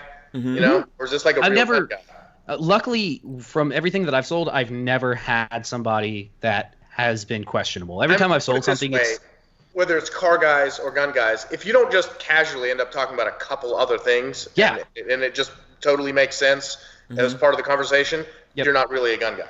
Yep. Yeah. Absolutely. Yeah. So what do you guys do on the site to promote safety? Do you suggest people go to local gun stores, ranges? Yeah, we have that in our recommended procedures. Meet them in a safe place. Like in some states, like New Hampshire, you can literally meet them at like the police station. It's well lit, and you've got to be a really dumb criminal to try to do something illegal. And the police doesn't mind you. They don't mind you over there. I don't think we specifically say to do that anywhere, but I just meant as an example. If you're in a state that allows arm's length, that's not a bad place to go. In Florida, well, I can't say Florida. In Tampa, they Hillsborough County added to all of their fire and police stations like two parking spots that are listed for like Craigslist deals or something like that. Yeah, because people are dying. People are dying from this kind of stuff. Yeah. Well, yeah, there was a Craigslist killer. It's like literally just targeting women and killing them, and that's what's really dangerous about this area, where people in government that don't understand how the internet works and how life works when you don't live in a protected little community where you have armed guards at work and you go home to a gated community, like how the rest of us live. It's really dangerous because, the current FFL system is already burdensome. Mm-hmm. And, I know you guys know because you're informed of these issues. The first group to get marginalized, well, I'll say groups because there's two of them. Anytime you increase any restriction on things is the poor and minorities. It always happens first, and it always happens the worst to them. And that's why you can tell people are being disingenuous when the same person will tell you it's too burdensome to make someone have a state-issued ID to vote. And the same person will also say, you got to do this to get a gun. Yeah. We need to make it more restrictive to get a gun because whoa. Yeah, not only do I need an ID, I need a government-issued ID to get the gun. Mm-hmm. I have to pay the government we'll call it a ransom fee to get data, my own data, out of a database that they built by essentially spying on us. Oh, here's my fee to the overlord so you can release the data to this gun store, and they make a little bit of money as well, and now I'm allowed to have a Second Amendment. So when the same person tells you those two things, you know that they're not genuine about either. No, very good point, John. I mean, that's a really good point. I wish that Trump would hold out on some of these things and go, you know what, I'm not even going to consider this unless we start getting ID checks for people voting or whatever. Yeah. I do not want him to put any more gun control in effect at all. But yes, it doesn't make any kind of sense. Anything either, but I'm sure that's why you want to talk about this Barr memo, because that was very disturbing that they're talking about this at all in Washington, D.C. I mean, it's not about money for a lot of people. It's about liberty. And I think that's the important question to kind of ask. Like, Hank, you're a great resource for doing this. You'll go to SHOT Show or NRA and say, what is your company's official stance on the Second Amendment? And some of them don't have one. Yes. or they just say, we would rather not comment on that, on your platform on the record. And, that's pretty frightening that you could be making money, from that and not actually care. But it's not surprising. It's there's hypocrites in every industry doing everything that can be done to make money. Yeah. So anyway, absolutely. I think it's important to look at those things and see, are you putting the almighty dollar over your commitment to liberty? And if that's true, then that person is essentially a tyrant. Yeah. Even if they're not even in government, if you're profiting and putting there's some areas where it's a little harder. Like, have you seen these Ring, those things you put on your front door, a little webcam? Doorbell? Like, they have expanded their network in some of the ads I've seen recently to a level that's a little bit Big Brother-ish, where I'm glad they're not Google. Put it that way. Okay. Because you can link and have your whole neighborhood can all see the cameras. Didn't Amazon buy them? The police. That sounds plausible. I'm not positive. But anyway, so that's security. If everyone's opting into it that has the camera, I guess that's much better. It's still a little scary. Just think how many cameras are up and who else could be accessing them at any moment. So anyway, I wouldn't be quick to judge them because they're saying, hey, buy a camera, we'll help you network it to your thing. You can keep an eye on your house. But if you're making a shit ton of money selling guns to the government and you say we don't sell them to civilians, then I would tend to think that that's a bit hypocritical. Yeah. Someone says, where is that? Matt Morrison said Guns and Gadgets said Trump has delayed gun control. I know he came out and he said he's claiming I would not fall for the okie doke from Trump, me personally. When I saw him talking, there's a Fox News interview where he said he doesn't want to do anything that's bad for the Second Amendment. I'm sorry, I don't believe that. He already did stuff that's bad for the Second Amendment. Yeah. Bump stock bans, that's bad for the Second Amendment. You took a piece of plastic, you made it a machine gun, not even attached to a firearm. You made it a machine gun, you made it a felony. You put a massive fine behind it. That's bad for the Second Amendment. I wouldn't believe it. And if you take a look at this Barr memo, which I think, Patrick, you're gonna talk about that here. Yeah, right? I'm ready to read it out if you want me to. Yes, please do. So it's broken up into two sections. It has the background and the description of what they want to do. Background. Under existing law, background checks are required for all firearms transfers through FFLs. Detailed information about the transfer is captured on a 4473, which the FFL maintains for 20 years. Many commercial sales are conducted outside of FFLs, which is not true, without any background check or record-keeping requirements. That's not true. Commercial sales, that's illegal. That's not legal. So that is not true. Consistent with the Manchin-Toomey draft legislation, a background check requirement would be extended to all advertised commercial sales, including sales at gun shows, which you already have to do a background check at a gun show. Background checks would be conducted if you're an FFL. Yeah. If you're an FFL, you have to do a background check. It's very weird they're using this word commercial in there. Commercial, yeah. Because people at a gun show that are just 2 attendees. I think they're setting us up for something, yeah. I don't like it. Mm-hmm. Background checks will be conducted either through an FFL or through a newly created class of licensed transfer agents. Yeah, I saw this too. What is that? And I really hate that, which is why I said, and there was an article where Kamala Harris called out Armslist recently, maybe 3-4 weeks ago, and the author, writer, journalist reached out and wanted a comment, and I gave him a pretty extensive one, and he included most of it, which is rare. Mm-hmm. Forget which outlet it was with. I'll have to get it. So anyway, I said to them in the thing, I said, listen, if you're going to talk about doing more background checks, is your goal to do more background checks and make sure that dangerous people aren't roaming about freely and transacting in many things, not just guns? Mm-hmm. Or is your goal to just laser focus on guns because because you really just hate liberty? And in 2019, it's obvious we should be able to have a mobile using a mobile device, just be able to access that database immediately. I meet Hank Strange and I say, hey, you want to rent my car on Turo? I should probably be able to see if you have a conviction. You have a good driving record, yeah. Well, not just driving record, but if you have a conviction for Grand Theft Auto or something. Oh, yeah. If he's renting out his car for extra money. Why is that? I mean, just think of the hypocrisy. Why is that even a difficult thing for us to access? Shouldn't we all have access to people's criminal convictions all the time? Shouldn't that just be easy to get? I don't know about that. I mean, I know special agent. Right. I'm not sure about that, man. I know one of the things that they were trying to do was one of the things they were circulating. It's not specifically in this memo. It might be related to this like special class, but they were trying to create an app for this. So if you're gonna I feel like they kind of stole my idea. I don't know if I don't like that idea.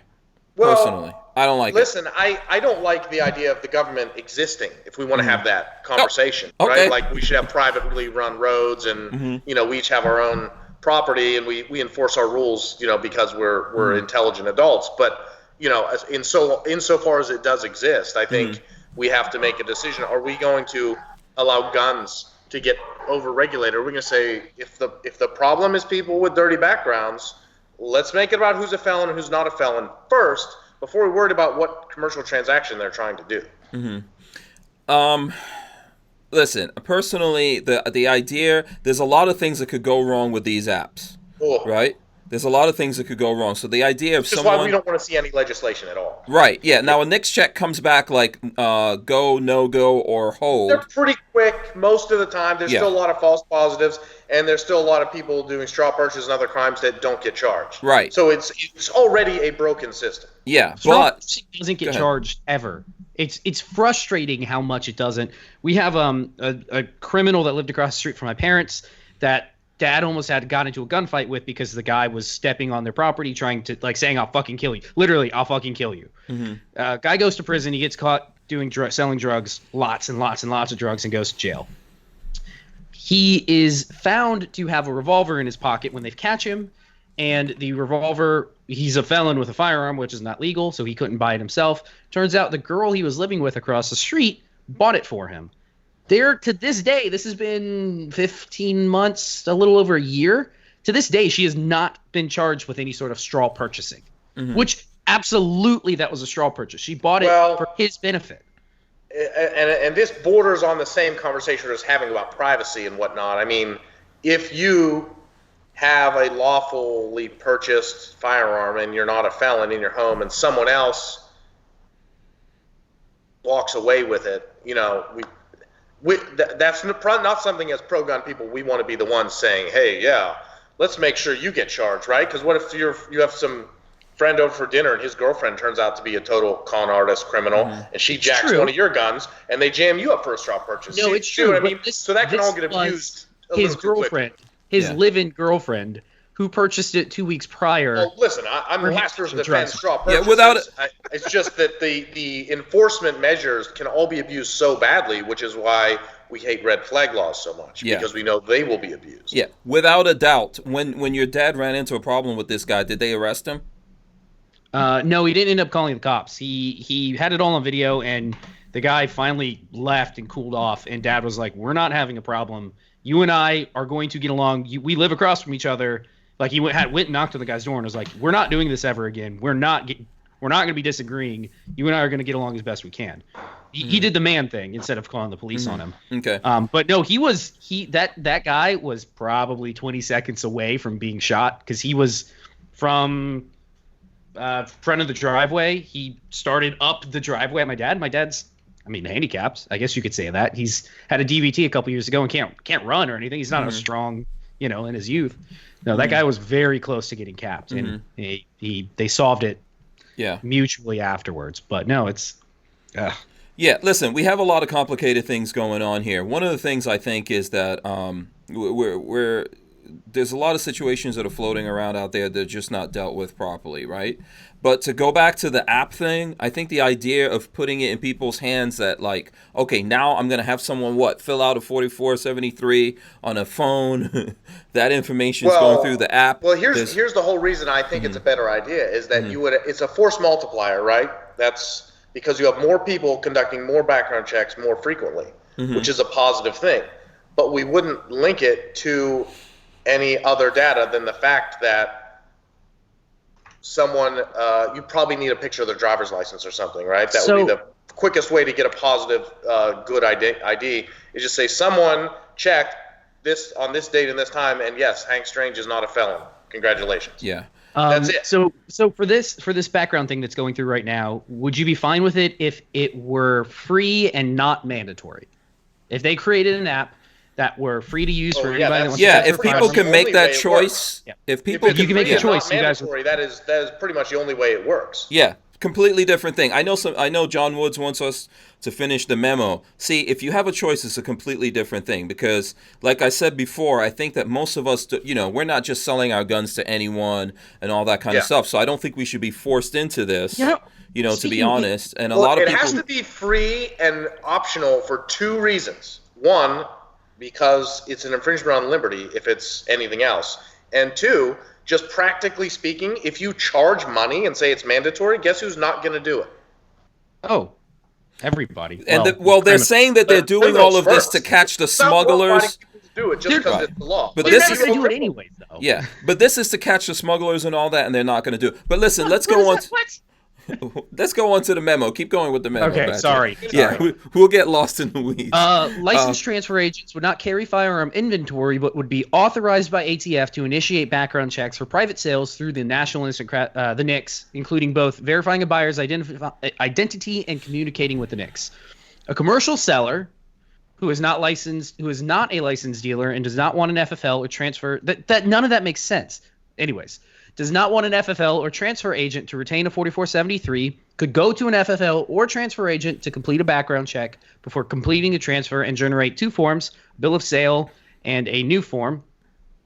Bill of sale is a form. This form would record the details of the sale, including the identities of the buyer and seller, and be the seller's responsibility. Or a new form. This form would be a certification from the FFL or transfer agent memorializing a successful background check, including the serial number, date, and confirmation code from the ATF. Hold on one second. Can you hear me?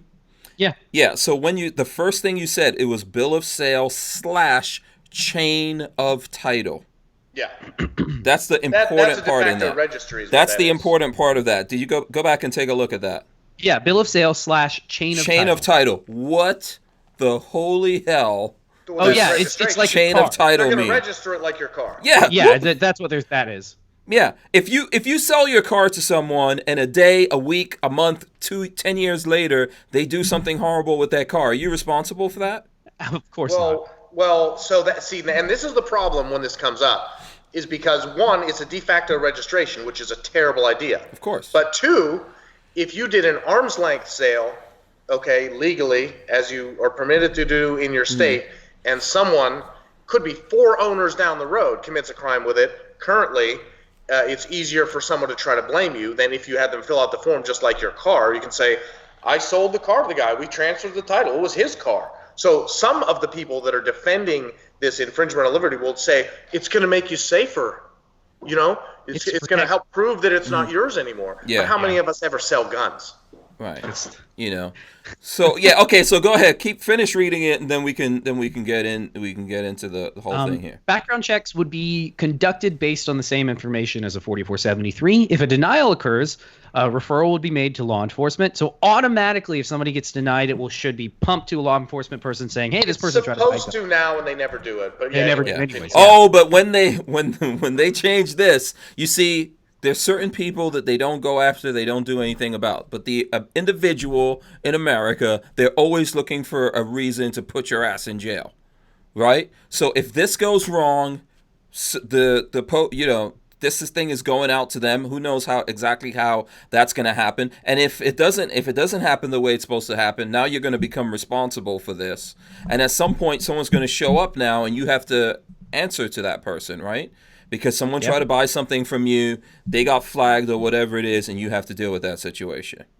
Sellers could retain these records on their own, but many would be expected to choose voluntarily, and that's underlined, to have the FFL or transfer agent store the record. So this person that you're assuming is going to have to do this work for free is going to have to store 4473s like an FFL.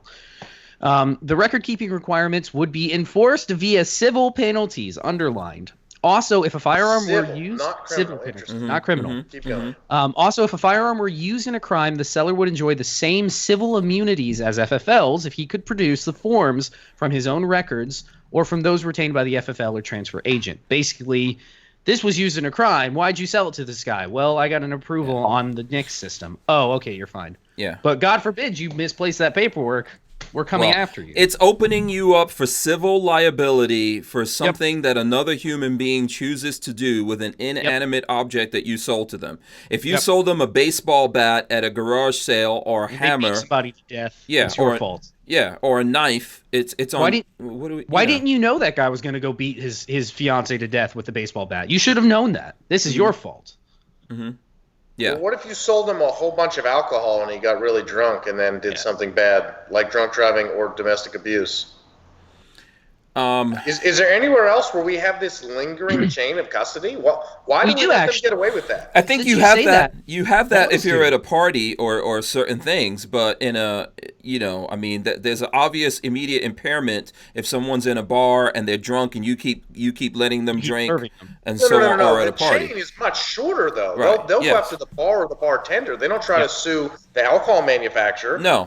If you go into your liquor mart, real estate owner. Which would be like owning a website that says, listen, you rent real estate to a bar, you're also liable. That would be the same logic as suing websites for letting people talk. Mm-hmm. So there is nothing else where we let them get away with this endless string of fucking liability for stuff that shitbags do. No, absolutely not. But now they want to put this on the individual in America. Oh, yeah. You have to prove more so that you didn't do anything wrong. Yeah, exactly. That's the problem here. Yeah. That's the problem. That's one of many problems here. One of many. Yeah, chain of title I don't like. Did you finish the memo yet? I think so. Yeah. Okay. Yeah. So I'll say two things. Mm-hmm. First, will sound a little pessimistic, but I'll come around a little bit. It looks like we may get something awful. While we hope that there's some sort of poison pill in it, like permitless national carry or something great. I'm not going to hold my breath. But something like that, would keep Democrats in the current Congress from voting for it. Mm-hmm. So anyway, it doesn't look good right now. I mean, we see this Barr memo. We see what Trump keeps saying. It's moving slowly, but I want to give them something. But he hasn't said it's not going to happen. Mm-hmm. But the one good thing we've learned, and it's not a great thing, but it is a good thing. If you look at New Zealand and New Jersey, both recently had some pretty sweeping changes to their legislation, and their compliance rates were both under 10%, something like that. Yeah, single-digit compliance rates. Mm-hmm. So we're there in America right now. So as much as we all want to kvetch, that's Yiddish for bitch. I'm not Jewish, but I like certain Yiddish words, and that's one of them. Okay, I was about to go in. As much as we kvetch about, the gun law is getting worse, and we should. I mean, because it's tyranny. Mm-hmm. Whether it's an actual boot on your neck or more gun laws, it's the same thing. The good news is we're at a non-compliance state at this point. Everyone's fed up with it. If they pass that law with civil penalties on the forms, one, none of us are ever going to sell guns ever again. Because you go, oh, you're attaching, more immunity or more bullshit to it. I'm never doing it. I'll keep them all, which is what most of us do anyway. But two, no one's going to comply with any of that bullshit. They'll be just like New Zealand going, well, I guess we can't really enforce it unless we want to start a civil war. And I think they know they're there, and that's why they take such tiny bites at the apple. Yeah, I think no one wants to be the one that actually starts the civil war.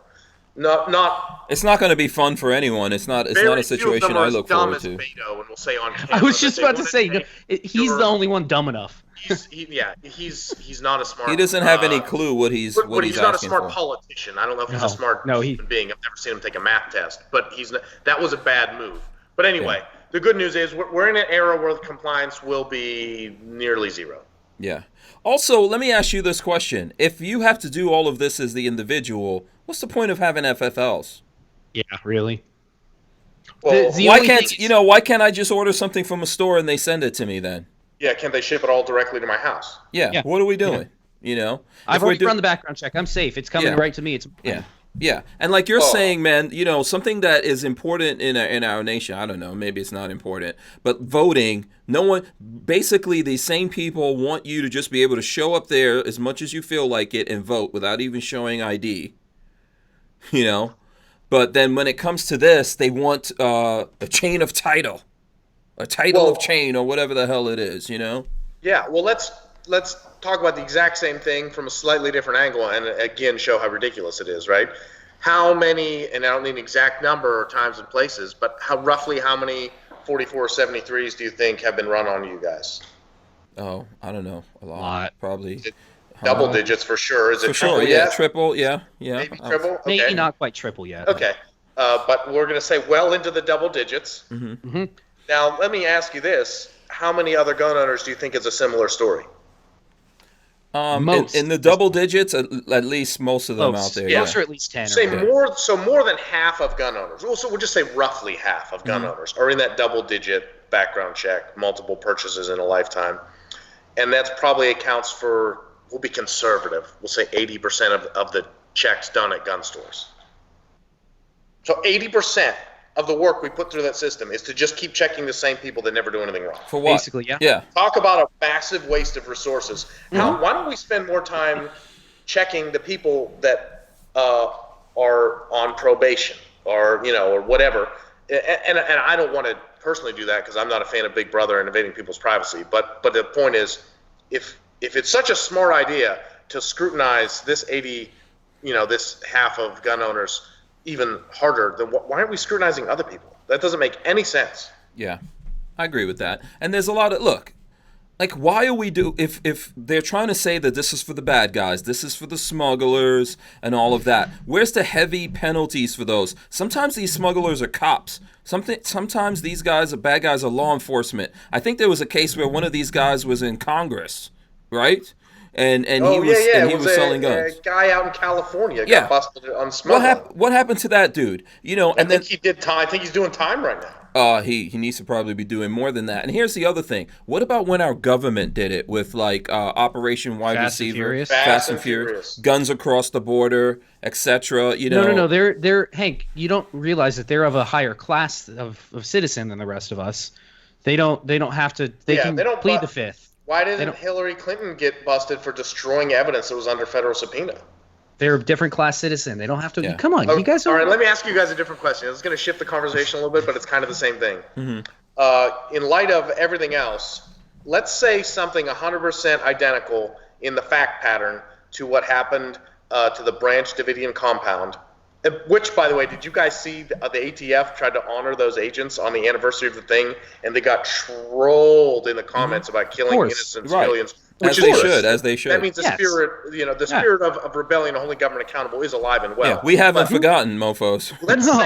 Let's say Ruby Ridge or Waco happened tomorrow with our current technology and our current, we'll say, toxic. What do you think would happen? Well, we have a good representation for that, and that was the Bundy Ranch. People showed up in force and said, "You ain't coming on this property." So I think that would. Did they bring tanks and did they light the compound on fire though? Mm-hmm. No, so yeah, they didn't end up actually killing. So I'm saying, let's say something like that happens, or they're shooting people's dogs and they're knocking walls down with tanks. Mm-hmm. I mean, so I'm just saying the tinderbox is here, and this is why they're doing it with legislation, because there's no start to the explosion when you do it that way. If they have a Branch Davidian compound screw up, that could very well be the beginning of the end of the peaceful Western American civilization. Mm-hmm. Yeah. Absolutely. I think so too. Yeah, I think that's why they're trying to get us with with little tiny cuts. Well, that's why they like red flag laws so much, because that does two major things. First, it's not the federal government.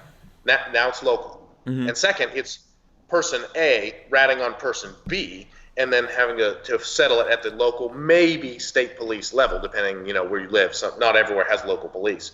But it's not the feds doing it, and it's going to be a whole bunch of small problems that are spread out, and they're obviously going to start with the most fringy people, where everybody goes, oh, I don't know, that guy's kind of weird. Maybe he didn't, do everything by the book. But I'm not going to die on that hill, and that allows them to divide and conquer. Which is why, whether or not you subscribe to the conspiracy theory that it's just this long, sweeping George Soros-funded chain of events meant to, disarm and enslave everyone, or not, it doesn't matter, because it's a terrible idea for the same reasons. Yeah. Regardless. Listen, our country has no history with running witch hunts. It's all going to be fine. There was nothing to worry about back in the time. You could always trust the government.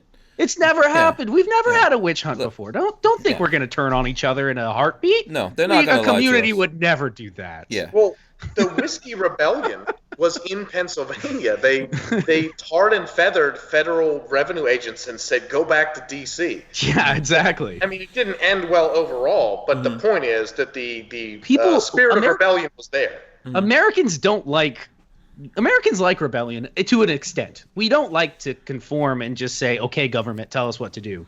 Right. No.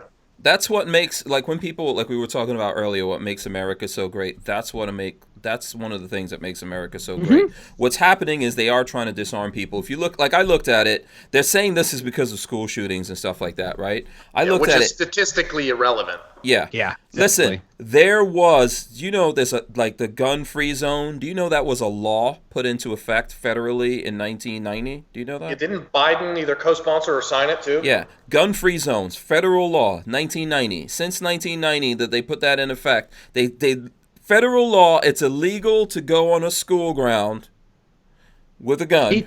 It just stops so many people. They turn around at the last moment and go, oh, it's gun-free zone. So since 1990, 22 times that's happened. However you want to look at that number, that law hasn't stopped anything. I thought it was 3,000 times a year, Hank. I was reading that on CNN. Aren't there 3,000 of those events every day? That if you look at their statistics that they use for that, it's hilarious. This person shot down the street from this school backs up to a ghetto, and in that ghetto there was a gunfight amongst 3 people. It was a mass shooting at a school. And some of them are NDs where no one even got hit. They still call it a school mass shooting. Or a car backfires, but someone reported it as a gunshot to the cops. Yeah. No, you're 100% right. They create the gun-free school zone, and then a bunch of bad things happen there, and then they go, the answer is, as usual, take more guns. Take more liberty. Yeah, take the guns, take more things from people, I mean, look at what happened after 9/11, man. Yeah. Oh, Patriot Act's awful. Yeah, now I gotta take my shoes and pants off at the at the line to make sure I don't have a bomb up my butt. Well, as long as you don't wear pants, they can't make you take them off. That's right. That's my next time I go on a business trip, I'll just tell them that. Yeah. Well, anyway, so let me wax philosophical a little bit, because we were talking about this, Hank, and I think we're on the same page most of the time. We agree, disagree on some things, but if you're watching, if you care about liberty, if you're seeing this and kind of agreeing that they're discussing some pretty dangerous things that we all agree are a bad idea, regardless of how angry you are at Donald Trump or the NRA or any other group, reach out to them and use your words as well spoken as you can. As eloquently as possible. As eloquently as possible, whether it's writing a letter, sending an email, leaving a voice message, whatever it is, because I can tell you from running a website where we get a lot of feedback from people, The ones that are filled with anger and 4-letter words, you have to ignore them. You have to ignore them. You just can't run an organization based on those types of responses. So, and it's easy to let your emotions run high. And even though we're very upset about some other things Donald Trump has done since he's been in office, the best way to affect change for your group is to get a well-written or spoken response explaining calmly why you feel the way you do, and just flood your local representatives, because we may only have to beat it by a few votes in the House or the Senate to get this stuff shut down. So reach out to everybody you can, including Trump, including the NRA, and including your elected representatives. Amen. But just be calm and well worded, because the time for, if you say I'm done with Trump, I'm done with the NRA, and I'm done with all my elected officials, then it's over. What are you going to fall back on? It's okay to be done with them, but what's the game plan? Yeah, let them know you're paying attention. By the way, Babyface is throwing up, and I'm putting it on the screen. I keep throwing that up. Yeah, whoismyrepresentative.com if you don't know. It was so easy. I went and I put in my zip code, and I hit enter, and it showed me the 3 people that I need to be calling tomorrow morning. Yeah. That was it. I'm not saying to be a bootlicker. I'm not saying to agree with anything they've done in the past. I'm just saying to make your voice heard. If you want to vote them out tomorrow, and if you want to start a revolution 2 weeks from now, 100% valid decision in any point in a representative democracy to say it's time to start a revolution. But just getting silent and saying I hate them and they're bad, you're not helping anyone, including yourself. Yeah, it's not going to be fun times. So. And something else to remember is, at least for me, is remember these guys only hear negative shit. If they do something that you like, call them and tell them that I appreciate that you voted this way on this, because I guarantee they don't hear that many of them. They get the least of that. Yeah. Yep. Yeah, good, so if point. your local reps vote some way that you enjoy, call them and tell them that, hey, you did a good job. I'm really proud that you voted this way and stood your ground on principle. Yeah. Thank you for that. Right. And the best parallel to put this with, it's not exactly the same because the government takes our money through the threat of the use of force. But there is a big similarity. When you're dealing with Amazon or any other big company and you have a customer service problem and you either call or email, what does it take? 1, persistence, and 2, communicating calmly. Yeah, a little bit of please and thank you goes a long way. Yeah. Where you only try once, nothing ever happens. You've got to do it multiple times and be insistent on your point without being insulting, without using foul language, because they're not going to listen to you. No one cares what you have to say when you reach out in that manner. Yeah. Also, you know what? I wish when it comes time to voting, stop voting for the cool dude that you want to have a drink with at the bar and all that kind of bullshit. Shit, I know. Just stop that nonsense. If people had known that and Ron Paul had at least been our nominee back in 2008, even if he hadn't won, I think we would have had just so much more fruitful discussions about things, because Ron Paul is an imperfect politician, but he's a huge proponent of liberty. And, I learned a lot just from listening to him and reading about stuff that he had been doing back then. And we get some real turd candidates in these. I mean, just look at the Democrats right now. It's basically just a stage full of talking either how to give away money, pay off tuition, or come take your rifles, and some combination in between. It's not ideas that we look at and go, oh, this is good. This is moving the country in a positive direction. Yeah, I blame a lot of that on the Republic. The Republican Party in America sucks. Dirty, sweaty, dipped in cow dung, donkey balls. That's my opinion. I mean, it's really, really, really difficult to defend either party at the national absolutely. level. Yeah. It's almost as hard as defending the Catholic Church, because while there are good people in it, the mistakes at the top that leadership has known about are so egregious that it's, how are you still in power is the question I would ask on both counts. Yeah, we got to figure out a way to get term limits and all that. I think people need to stay engaged, man. It's not over. It's not over till it's over. We have to stay engaged and try to do something about this. I think. Maybe the best thing that could come from this is the country fractures peacefully into multiple, sections. What do you think about sanctuary states and cities? You think that's a solution for all this? You mean the firearms sanctuary? Yes. Where you can own any gun you want and nothing will be enforced. I mean, I think that is a tactic that gets headlines. I don't think it's much of a solution long term. Okay. Yeah, well, you gonna chime in on this, Patrick? I just love it. Let me have some machine guns. I think it's a cool idea. I just don't. It wouldn't really work that well because it'd be a lot like how marijuana is now, where you're following the law in your state, but the feds can bust you at any moment. So it doesn't, unless the state is willing to declare independence and sovereignty from the Fed. It's just not going to work. Mm-hmm. Yeah.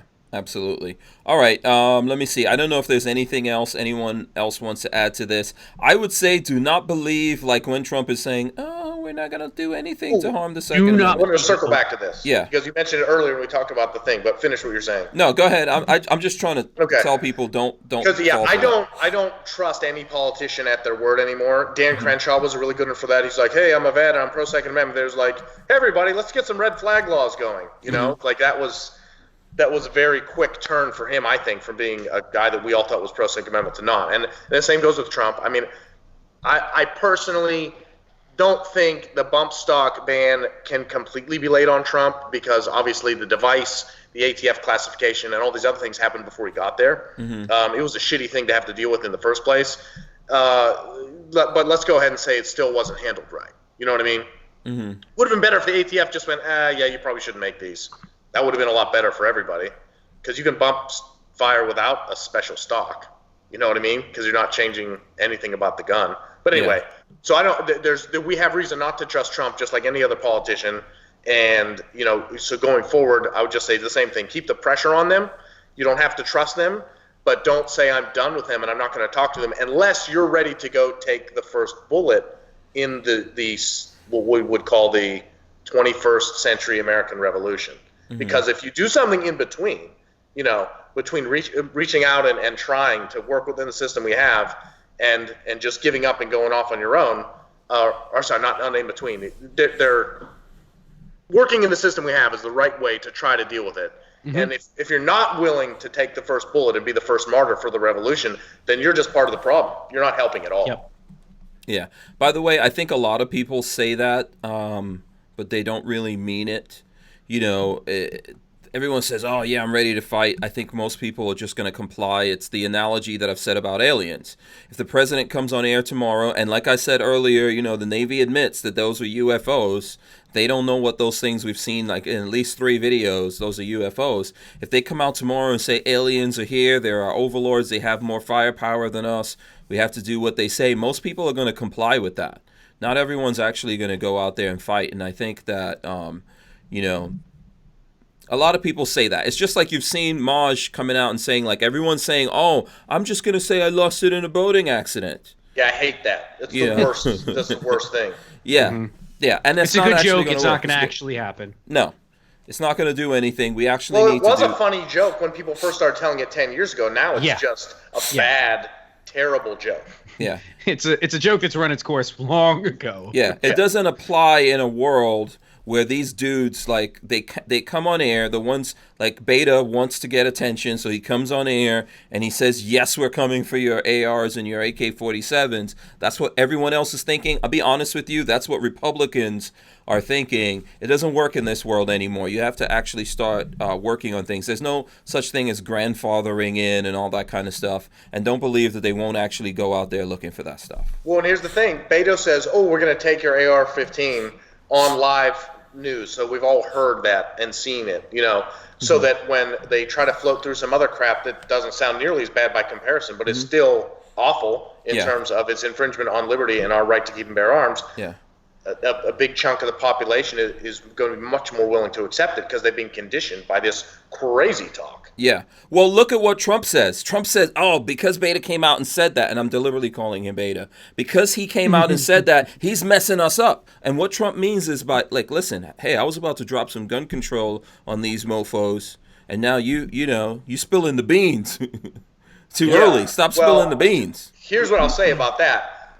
You always hope for the best and plan for the worst. Which is, say, reach out to Trump, tell him, "Dude, I personally will not vote for you in 2020 if you sign any gun legislation right now, unless it's national carry or repealing the NFA or whatever else." Like, you're not mad enough about bump stocks. Bump stocks don't make you mad enough. Well, it's a decision you have to make after it happens, whether or not you're going to vote at that point. But I'm saying right now, am I going to vote for Beto O'Rourke and not Trump in 2020 if nothing changed between now and then? No, I would obviously vote for Trump. But that's kind of my point. Reach out to them and say, I will not vote for you. You know, you're not. It's not a pledge. You can change your mind if you want to, but that's your best way to make him not do something stupid. Yeah, at some point we have to live up to that, though, because absolutely. I think when we hope for the best, right? There's a chance that someone in that room where they're talking about is smart enough and good enough at negotiating. They're going to get some stuff in that bill that are just good enough for us to go, whoa, we got what? I wasn't even expecting that. But no one on the table who was anti-gun even knew what the words meant. So they just agreed to it because they jumped on this other thing. Or they'll get something in that they all know what it means, and they'll go, no way, the deal's killed, it's over, blah, blah, much like what happened with the wall. So I'll hope for that result, that either we get something awesome or the whole thing dies.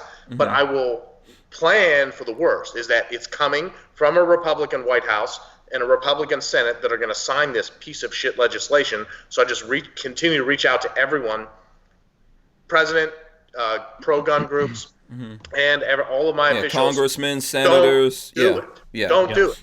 And, local Republican Party, all of that.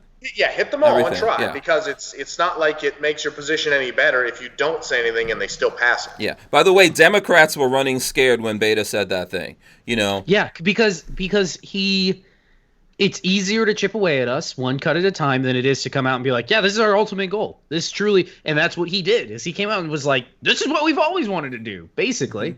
Well, I mean, and in fairness, he probably doesn't speak for the entire Democratic Party.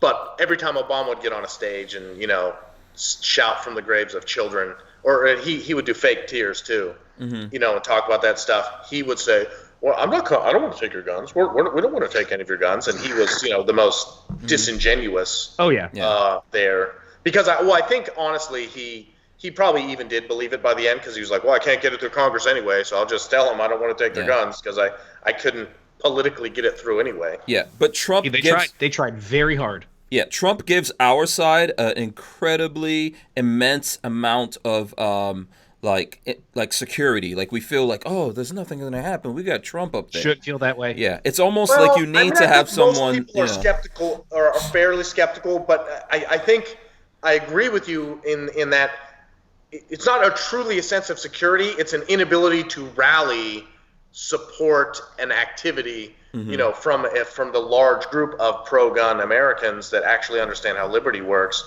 when it's a sitting Republican president that got endorsed by the NRA, whose sons are avid hunters. You know what I mean? It's hard to organize against him, because so many people are still it's still in shock that he's kowtowing to the liberals. Yeah. And the weirdest part about that to me is that Trump knows not to apologize and knows not to give an inch on these other issues that he cares about a lot. Why he's doing it here blows my mind. I can't stand it. Because I think to him, it just doesn't matter as much as it may to his son. We unfortunately don't have his son in office. I think he probably is a little bit more passionate about it. Although I don't believe in political dynasties either, so I hope Trump Jr. doesn't think, you know, he's gonna have a chance in there either. We got a couple of minutes here. I want to offer everyone, not just Democrats, Republicans. I want to offer right now a special amnesty, a special buyback program for everyone who's doing blackface, brownface, all the different faces that you know you're not supposed to be doing. Let's just come out now and put all our cards on the table. Did you see that the Prime Minister of Canada, Justin Trudeau? Yeah. I just got reminded of that, and I wanted to say, are you kidding me? Jesus. Well, can I say, first of all, that I find they accused him of brownface, was it not? Yes, brownface. It's not blackface. Brownface means not blackface, which is that's kind of like, to be honest. Listen, first of all, none of this stuff doesn't really hurt my feelings, but brownface, blackface, what's the difference? Right. The fact that we have to come up with different names. Yeah, what are we talking about? and what he put on was not brown face. That was blackface. But whatever. It was blackface. It looks the same to me. Why are they saying brown face? I think because they don't want it to say he was wearing. They don't want it to be blackface. He was appropriating a different culture. Oh my gosh! He did it 3 times. By the way, there's 3 different times that he did. He was a lad. Yeah, they're brown, right? Talk about a little bit of hypocrisy on this, and I'll make a valid point that I'll concede too. If you're dressing up as Aladdin, or when you're a kid and you want to be Mr. T for Halloween when you're 7 years old, that is different than being a stereotypical nameless version of some other race for the purpose of making fun of their culture.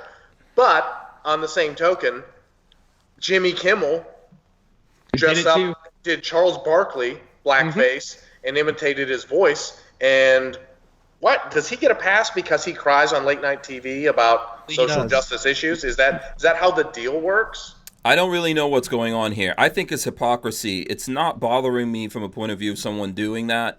I think that, look, I mean, what does it really matter, right? There's people. So someone who's putting on spray tanner, are they orange face?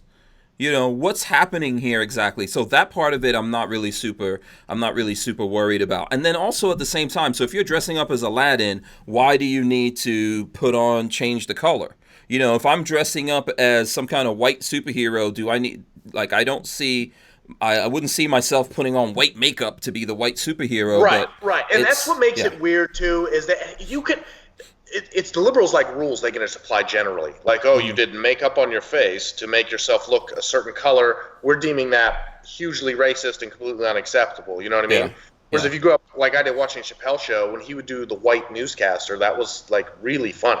Yeah. And fortunately, no one has accused him of being racist. Yeah, is that white face? Well, he also did the what was it? He did a bunch of things like that. White supremacist. Yeah. Yeah. That was one of them. Fortunately, no one's accused him of it, but I do think it's probably less controversial for a black person to put white face on, or whatever you even call it, for your comedy sketch.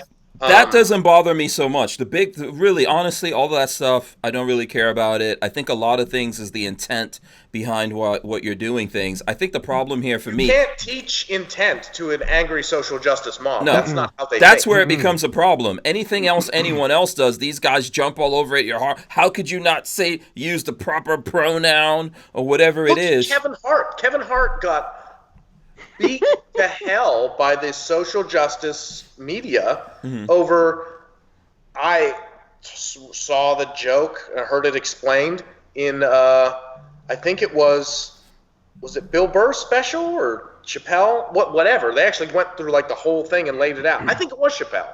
And it didn't even seem that bad to me, personally. I don't think it was really that offensive. I don't think because it was a joke. Yeah. But when he apologized is what got him all jammed up. Yeah, I think it's when the cancel culture people get caught out there, from their own nonsense. That's when it becomes funny, and they don't want to live by the rules that they put up there for everyone else to live by. Like, honestly, I don't care about those things. I think there's a lot worse racist, horrible things that people did. Like when someone takes a guy because of his skin color and beats him up and ties him on the back of a truck and then drags him to death. That's a horrible thing right there, right? And obviously there's a scale, but these guys created these rules, and it's just hilarious to me that they're hoisted on their own petard, I guess is the best way to say it. That's an interesting point you make too, right? Because if somebody does something horrible and brutally beats and or kills someone, because through racist both ways, and that's happened. Like I've seen that's a terrible thing. Yeah. One of the worst things I've ever seen. Culture people can't win anything from calling him out. Yeah. One of the horrible things I saw was call out someone famous. Right. Do you remember the riots over Rodney King? Something that I saw that was horrible is when they stopped this white truck driver and pulled him out and started beating him up just because he was like going through there. You know what I mean? I don't know if anyone remembers that. I remember that. I don't remember specifically, but I mean, I understand the point you're making is that, people are upset that Rodney King got beat up, so they're just beating up white people indiscriminately. It happens on all sides. Did you read the facts about the Rodney King chase, just as you're older and more able to comprehend what was happening? No. He fled from the police at high rate of speed for many miles. Yeah. Like, they do that to everyone that flees at a high rate of speed. That was not about race. It was about cops getting their egos bruised because they thought someone was going to get away from them. I think they were jacked up on adrenaline. I'm not saying they should have done that. I don't think they should have done that. But yeah, we're not really fixing things. I think that's what's happening in our society. We're not really fixing stuff, and then we're creating all these double standards. The media is as guilty as anyone because they wanted the headlines, they wanted the ratings, and they love that racism thing. So they showed that footage that whoever showed them and sent them, where they dragged them out and they're hitting them.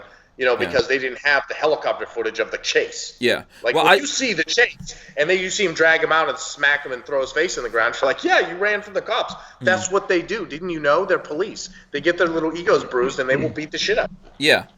I just think it's crazy that a lot of people are getting called racist on our side of the fence, including black people. We're getting called racist, too. They call Candace Owens. Yeah, Yeah, but these guys did a lot of craziness. I'm just saying, I think they should all come out right now, give up all photos, all videos of you wearing all kinds of different faces and whatever, and let's see it.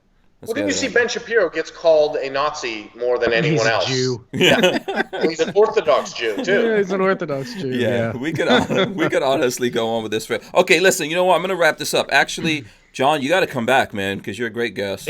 It went by really fast. Yeah. Don't give me so much credit. It's all you guys. You run the show. No, you could talk. You could talk.